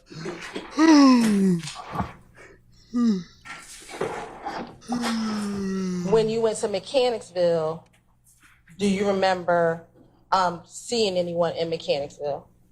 I don't remember. I don't keep up with the times. What you mean? What's You said earlier that on the night before Nut's murder, on the day of, you left Deshaun's house and you went to Mechanicsville. I don't recall. Do you remember seeing anyone when you went to Mechanicsville? I don't remember seeing nothing. My mind is blank. It's crazy. I don't remember if I seen anyone. Okay. Do you remember telling the They literally may as well put me up on the stand. I can answer every single question exactly how he would answer it, and we wouldn't even have to go through this. We can let Lil Woody go ahead and be whatever it is that he was going to be. the Thorpe that you went to the green store? I don't remember. I don't think it was I guess. I need to know, do you remember telling him or you don't remember telling him? Or was that a lie? I recall. Faces. Saying he's allowed to answer, and they can't force him to answer in the binary one or two ways. I'm going to forward your objection, sir. Thank you. So do you remember telling him? You don't remember telling him? Do I remember telling him what? That you went to the green store. I don't remember. I don't know. I didn't have a conversation. I probably did. When you say you probably, I didn't know yes, no, or I don't recall. Whatever Thorpe said I told him, I told him. Okay. Do you remember telling him that you met with Little Rick at the green store? Little Rick? I probably did. Did the detective Yes, say no, that I I don't said recall. it? That I probably told him. You want me to? Yes, sir, you may.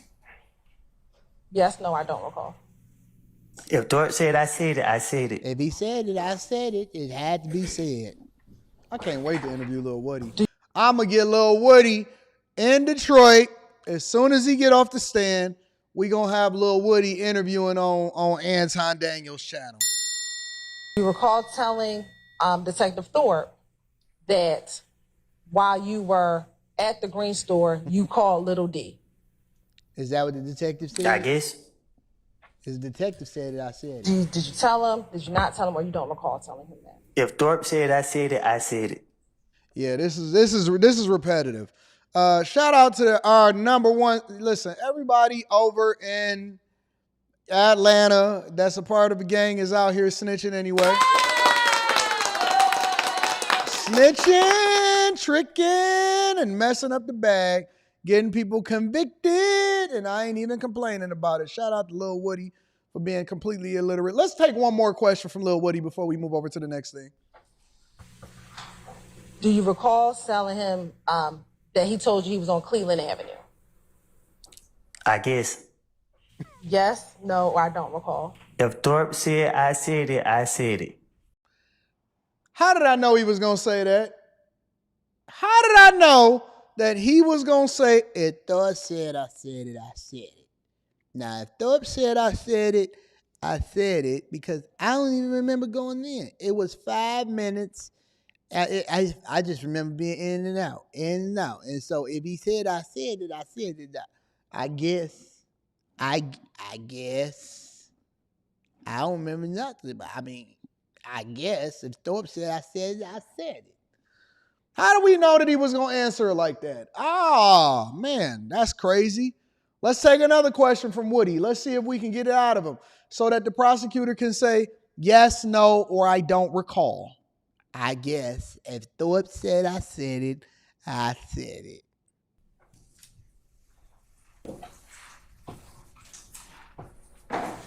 That Little D and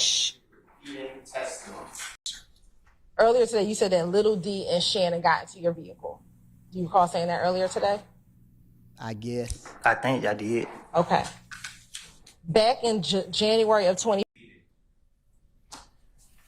Your Honor, now I'm impeaching. You ever tell Detective Thorpe that Shannon was in the vehicle with you and Little D back on the morning of January 10th, 2015? I guess. If he said I did, I did.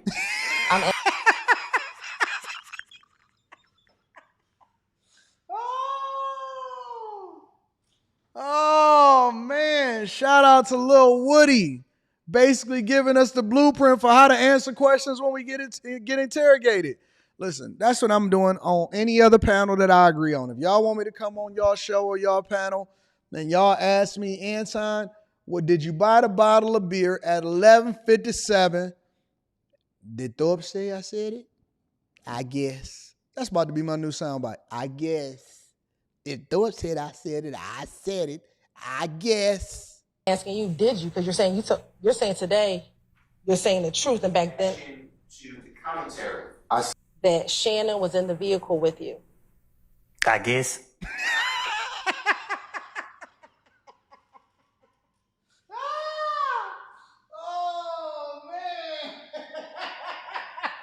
Let me guess. The prosecutor is going to say,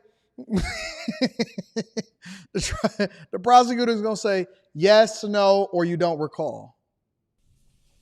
Back in 2015, you did not tell Detective Thorpe that Shannon was in the car with you. Objection, asked and answered. I sustain the question. I just got to see if he going to do it one more time. Maybe he going to give us something different. Detective Thorpe, that only Little D got into the car with you. I guess.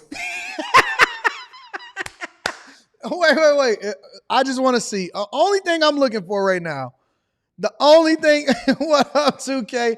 The only thing I'm looking for is to see if he going to say, if she going to say yes, no, or you don't recall, and then he going to say, if Thor said I said, I said it. If Thor said I said, I said it. Did you say that to Detective Thorpe? If he said I did.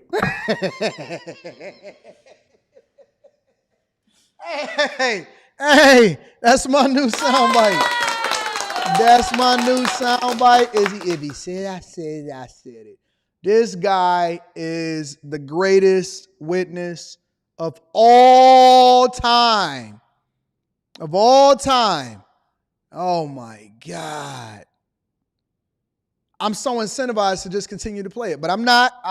We got other things that we need to get to. Shout out to Lil Woody. That's a heck of a name. Lil Woody, at least make me Big Woody. Give me a Big Woody. Don't give me a Lil Woody. Let me read some of these super chats. Shout out to J Ben. J Ben says, shout out to my children for starting a new year of growth. Son 613, daughter 613. Shout out to the Chasers. Let's get this bag. Make sure y'all tap into the Patreon. Link is in the description as well as pinned to the top of the chat. Just pay your bills. Why is this negotiable? I don't know why they out there fumbling the bag out there in Harvey. Lil Woody is a test tube, baby. Lil Woody is a genius. I'm about to make a whole new album called I Guess. Losing brain cells, says Christopher J. I love Lil Woody. I think that Lil Woody is the greatest snitch of all time. Blue Blood Loyalty says, shout out to UAD. Appreciate the coaching call yesterday. It was crazy, wasn't it? I'll be more comfortable next time. You are a good brother. Shout out to Blue Blood Royalty. I get on my gas. Ash says, did you buy the bottle of beer? Straight Menace to Society. Facts. Shout out to Kane, Old Dog, all of them. Chauncey out there getting mad because they showed that he going to give the tape to the detective. Christopher J says, he sound like Bobby Boucher from Water. He sure do. 100%. Chase Barnes is in the building, says, who thought it was a brilliant idea? Was it who thought it was a brilliant idea was this? To put Foghorn Leghorn on the stand. Shout out to my dog Chase Brown. Anthony Boom says, Lil Woody is a star witness for the state. If you are a member of the jury, would you believe anything he says? Nope. They got to let that boy go. They got to let Thug go. Chris J says, if the detective said I snitched, then I snitched. Chase Barnes in the building says, please excuse my English on my super chat. That Lil Woody had me going with his responses. I get it. And Hardhead says, just gliding through, getting to the money. Yeah, I appreciate it. Yo. I'm about to start freestyling on Fridays. Next Friday, well, I might be out of town next Friday, but we definitely going to still do the show. I'm about to start freestyling. Shout out to all of my people. Make sure y'all hit a like for the algorithm.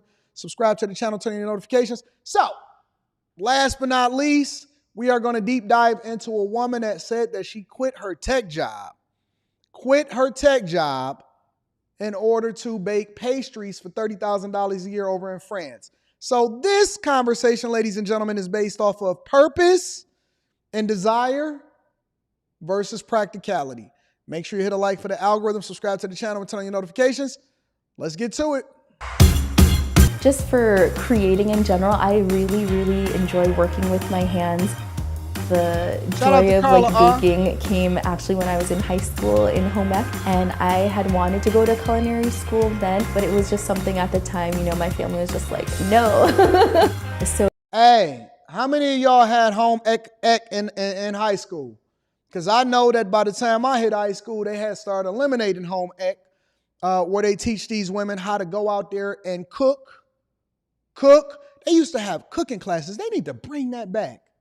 Yo, if I am the mayor, or if I'm the governor of a state, or if I'm the mayor of a city, and we got our district and I'm in control of the schools, we bringing back all of the things that we did awesome inside of school, including home ec, wood shop, carpentry classes. We doing all of that. We gonna get y'all some practical skills, and I'm gonna eliminate your kids from being able to bring their phones inside of the school. Yes. We gonna bring back what was the class where they teach you about sex education? We're going to bring back sex ed. We bringing back everything. The fact that she was out there able to go to home ec classes in this day and time is amazing. Let me give her a round of applause. Because most of these women do not know how to cook. They don't know how to knead. They don't know how to sew. They don't know how to hoe. They don't know how to do nothing right. The only thing they know how to do is put a tattoo on their face and put a bull ring in their nose. So that idea has really been with me for a really long time of just wanting to create for a living.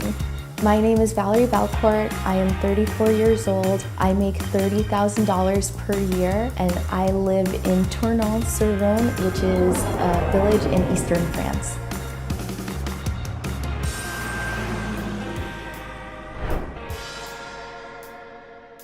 I'm a pastry.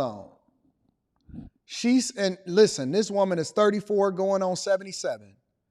With the glasses, visited my family in Dawson, Georgia, back from where my father eventually migrated up to the north. Well, actually, my father's father came up to the north in order to get a job in the auto industry, and that's how we ended up in Detroit. Well, that was before I was born. That's how my father ended up in Detroit.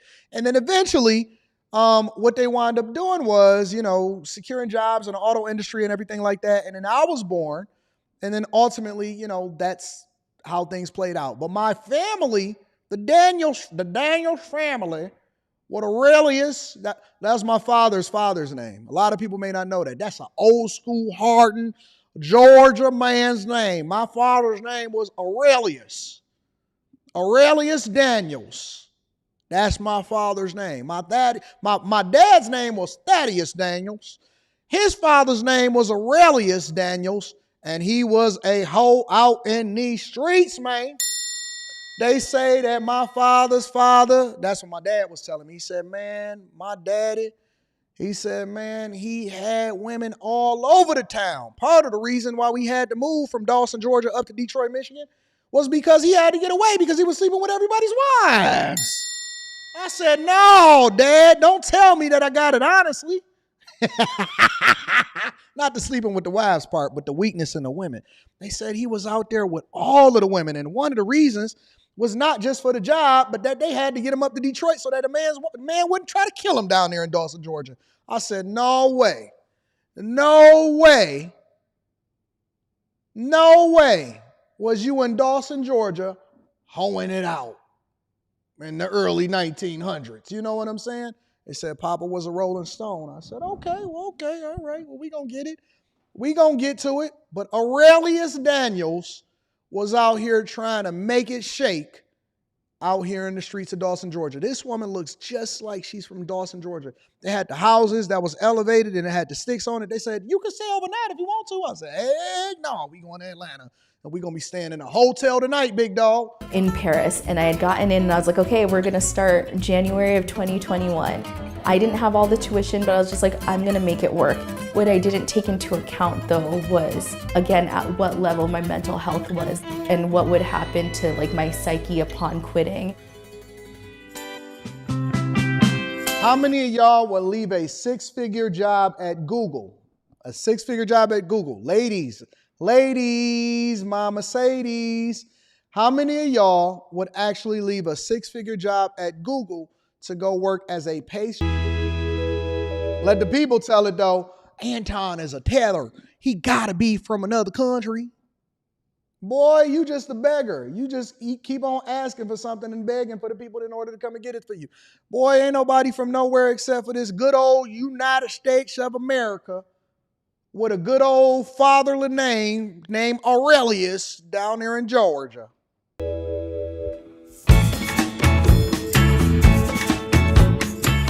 I found this school called Gastronomicom. It was a fraction of the price of like other schools in France.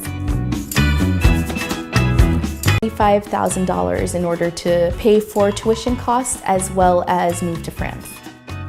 I already had $10K in my savings, and so I had about 8 months to save up the rest to hit. How you been making six figures but you only got $10,000 in your savings account?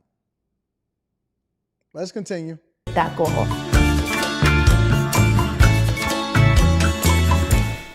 A lot of people do that.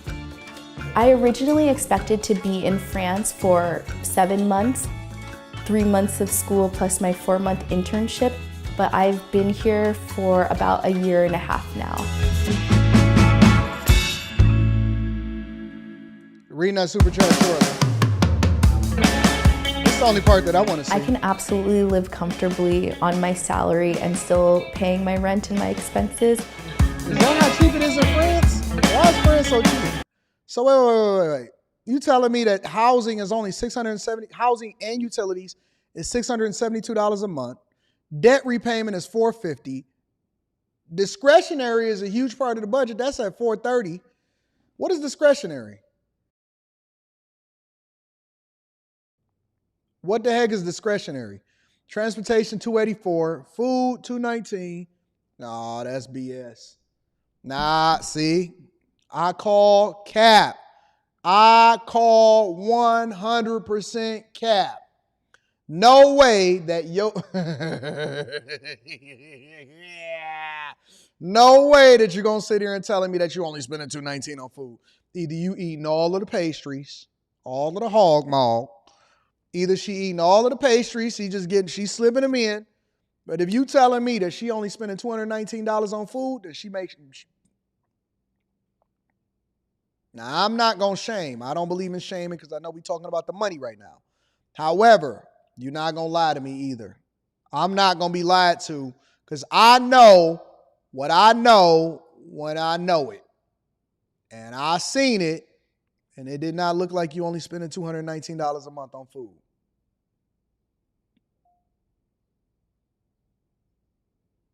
Subscriptions and memberships, $103. Insurance, $77. Phone, $33.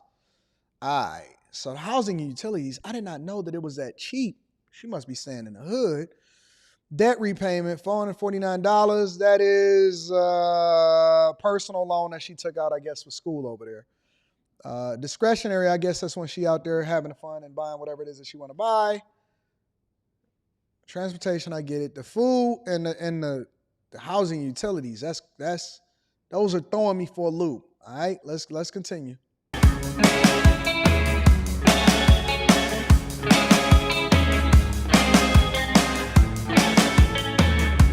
I'm really getting my bang for my buck because I don't know many places in the US where you can get a 1-bedroom apartment for less than $600. That's in a great neighborhood, that's close to many amenities.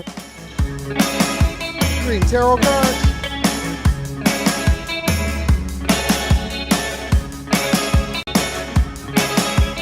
That's a lie. I get most of my meals from work, but I'm getting more. I knew it. Listen, you can't fool me.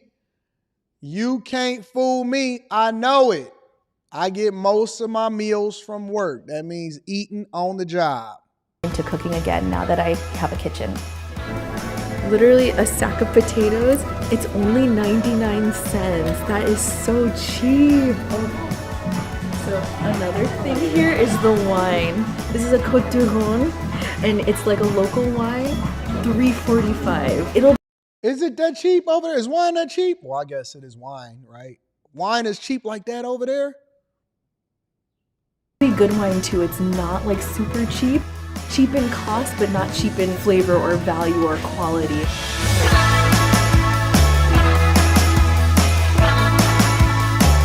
A lot of beaters, that's smart. There were no apartments like near where I worked. I really needed that mobility and freedom to be able to travel.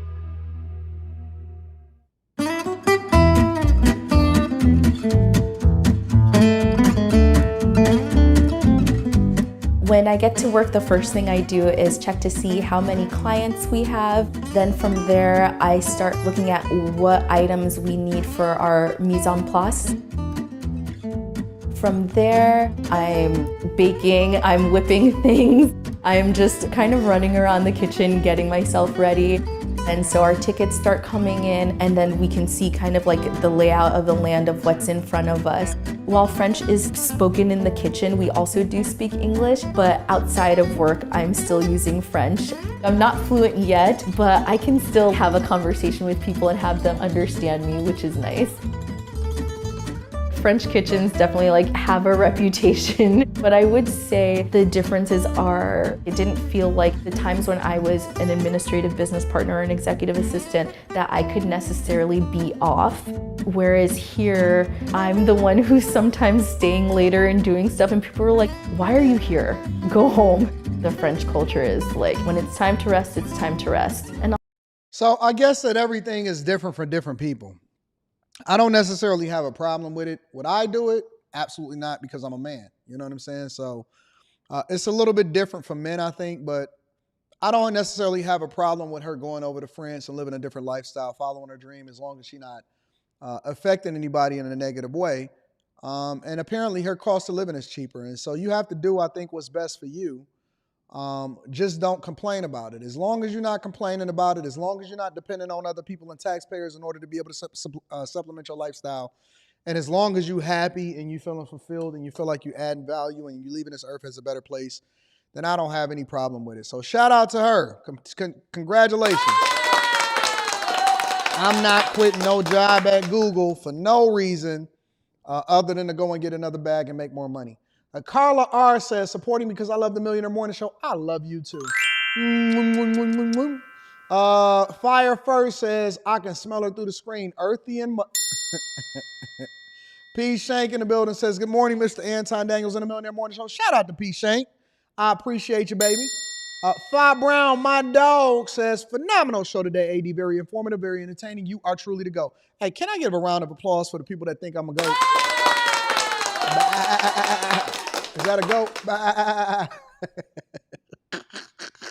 Will get into it in the building says, shout out to UAD and the rest of the chasers. I joined and became a bag chaser earlier this week. Now I'm able to tap in. I stay busy getting to it. Hey, shout out to everybody that's a part of the Patreon. Link is in the description as well as pinned to the top of the chat. High Tolerance says she couldn't find her Boaz in the U.S., so she took the show across the pond. 100K in Seattle won't go far. Not a bag chaser, but a cat chaser. It depends on what your lifestyle is, right? Good morning, AD and the Chasers. Have you ever considered living outside of the U.S.? If so, what would it take for you to make the jump, and where would you go? Me personally, and that is a phenomenal question, my dog, Class E Beats. The only place at this point that I would consider living part-time, meaning only a few months out of the year, is Tokyo, Japan. That's it. Japanese culture.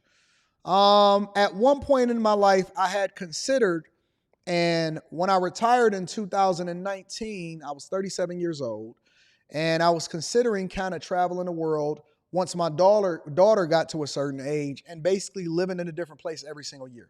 However, as I've grown and as I've evolved and as I've continued to experience life, I will say that no, at this point in my life, I am not interested in living anywhere outside of the United States of America. And as of right now, I love, embrace, and will always have my core home. As of right now, I reserve the right to change my mind. As of right now, I reserve the right to change my mind, but my home will always be Detroit, Michigan. I love the city. I love Detroit. It is my favorite place to be. I like experiencing all 4 seasons. The weather is absolutely phenomenal. Let me show y'all what the weather is like here in Detroit right now. This is what the week looked like. It's 72 right now, this morning. This is what my week looked like in Detroit. 80, 79, 86, 96, 94, 94, 94, 93, 91, 88. It is going to be sunny, no rain, no problems, no issues, no trouble. And today it is going to be 80 degrees. All right. It is an awesome place. I love seeing the fall weather. I love dressing up for the fall. I love the spring. It's absolutely awesome. The winter can get a little bit long sometimes, depending on what year it is. But being able to do a lot of the things that we do, we go skiing up here in Michigan. We got literally a ski resort, a ski lodge, probably maybe 15, 20 minutes away from my house out in the suburbs. We can go up to Mackinac Island. We go and visit a lot of the Indian reservations up here. It's great. It is awesome. I love Detroit. I love Michigan. Of all of the places that I visited, I love being in the Midwest. It is my home. And I think that the mindset is that I can always travel anywhere I want to go, right? If you go to Miami and you stay in Miami, you get tired of it, right? Because first of all, the weather changes significantly in the summer and it's way too hot, but it's perfect in the winter. And then it's a lot of capping, it's a lot of fraud, it's a lot of people pretending. The beautiful thing about Detroit that I love about this city is that it's a city, it's growing. It's absolutely a lot of money to get here. It's a lot of industry. You got Quicken Loans, you got all of the automakers, and everything is going well. It's booming. You got all 4 sports teams within the city. It's a nice culture, and people actually take a lot of pride. It's a lot of people that's moving into the city that's from all cultures. It's a melting pot. And then more importantly, you can turn it off. So it's a balance. It's like the perfect balance to me between a city that is always on like a Miami or a New York, and then kind of like the suburbs where you can kind of turn it off a little bit, but still stand on top of the rooftop. A lot of people, they see my background when I'm in an apartment and I'm looking right over to Canada. I can go right over to Windsor, over to Canada, and go and visit over there and then head to Toronto. Toronto is a shorter drive than me going over to Chicago. You got Pittsburgh right up the street, the same distance that it takes for me to get over to Chicago. I can get to Pittsburgh in a car. You got Ohio right down there. I can get right over to Canada. And so for me, this is the perfect place to be. I love it. I really embrace it. And then when I want to go somewhere, I can go and visit somewhere. If I want to go to Dallas, I go to Dallas. If I want to go and fly over to Miami, I'm going to fly to Miami. I'm going to probably go to Hawaii for the winter this time, or for a winter break when my daughter get out of school. And, I just enjoy it. So I very much like it. It's a very balanced place. It's a lot of money here. It's affordable as of right now. And it's a lot of opportunity. It's a lot of growth here. It's a really great city. So if you put a gun to my head and say, hey, you got to live somewhere other than here, and you got to go outside of the country, I would probably go over to Japan, go over to Tokyo. But Detroit is my home. I love it. This is where I set up my home base. And got a major hub and an airport. I can go anywhere I want to go. Direct flight to Japan. I don't even have to catch any, layovers or anything like that. And it's great. So I love it. So shout out to my dog, Classy Beats. That's a phenomenal question. Thank you, my friend. Tyrell Lamar says, Son, dog, I'm in school for my BS in supply chain management. Is this legit or basket weaving? I wouldn't say it's basket weaving, but I would go into a STEM degree. I would always pick STEM. 1,000 times out of 1,000, I'm going to STEM. Happy Father's Day to you and your late father and your heavenly father and Rita father and your mother's father, and just happy fathers to all. Shout out to my dog, Chase. I appreciate y'all. So listen, guys. Probably going to do after hours tonight.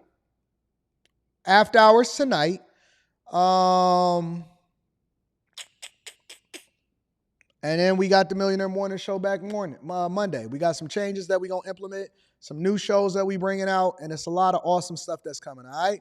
I love y'all. I appreciate y'all. Y'all are the greatest audience on earth.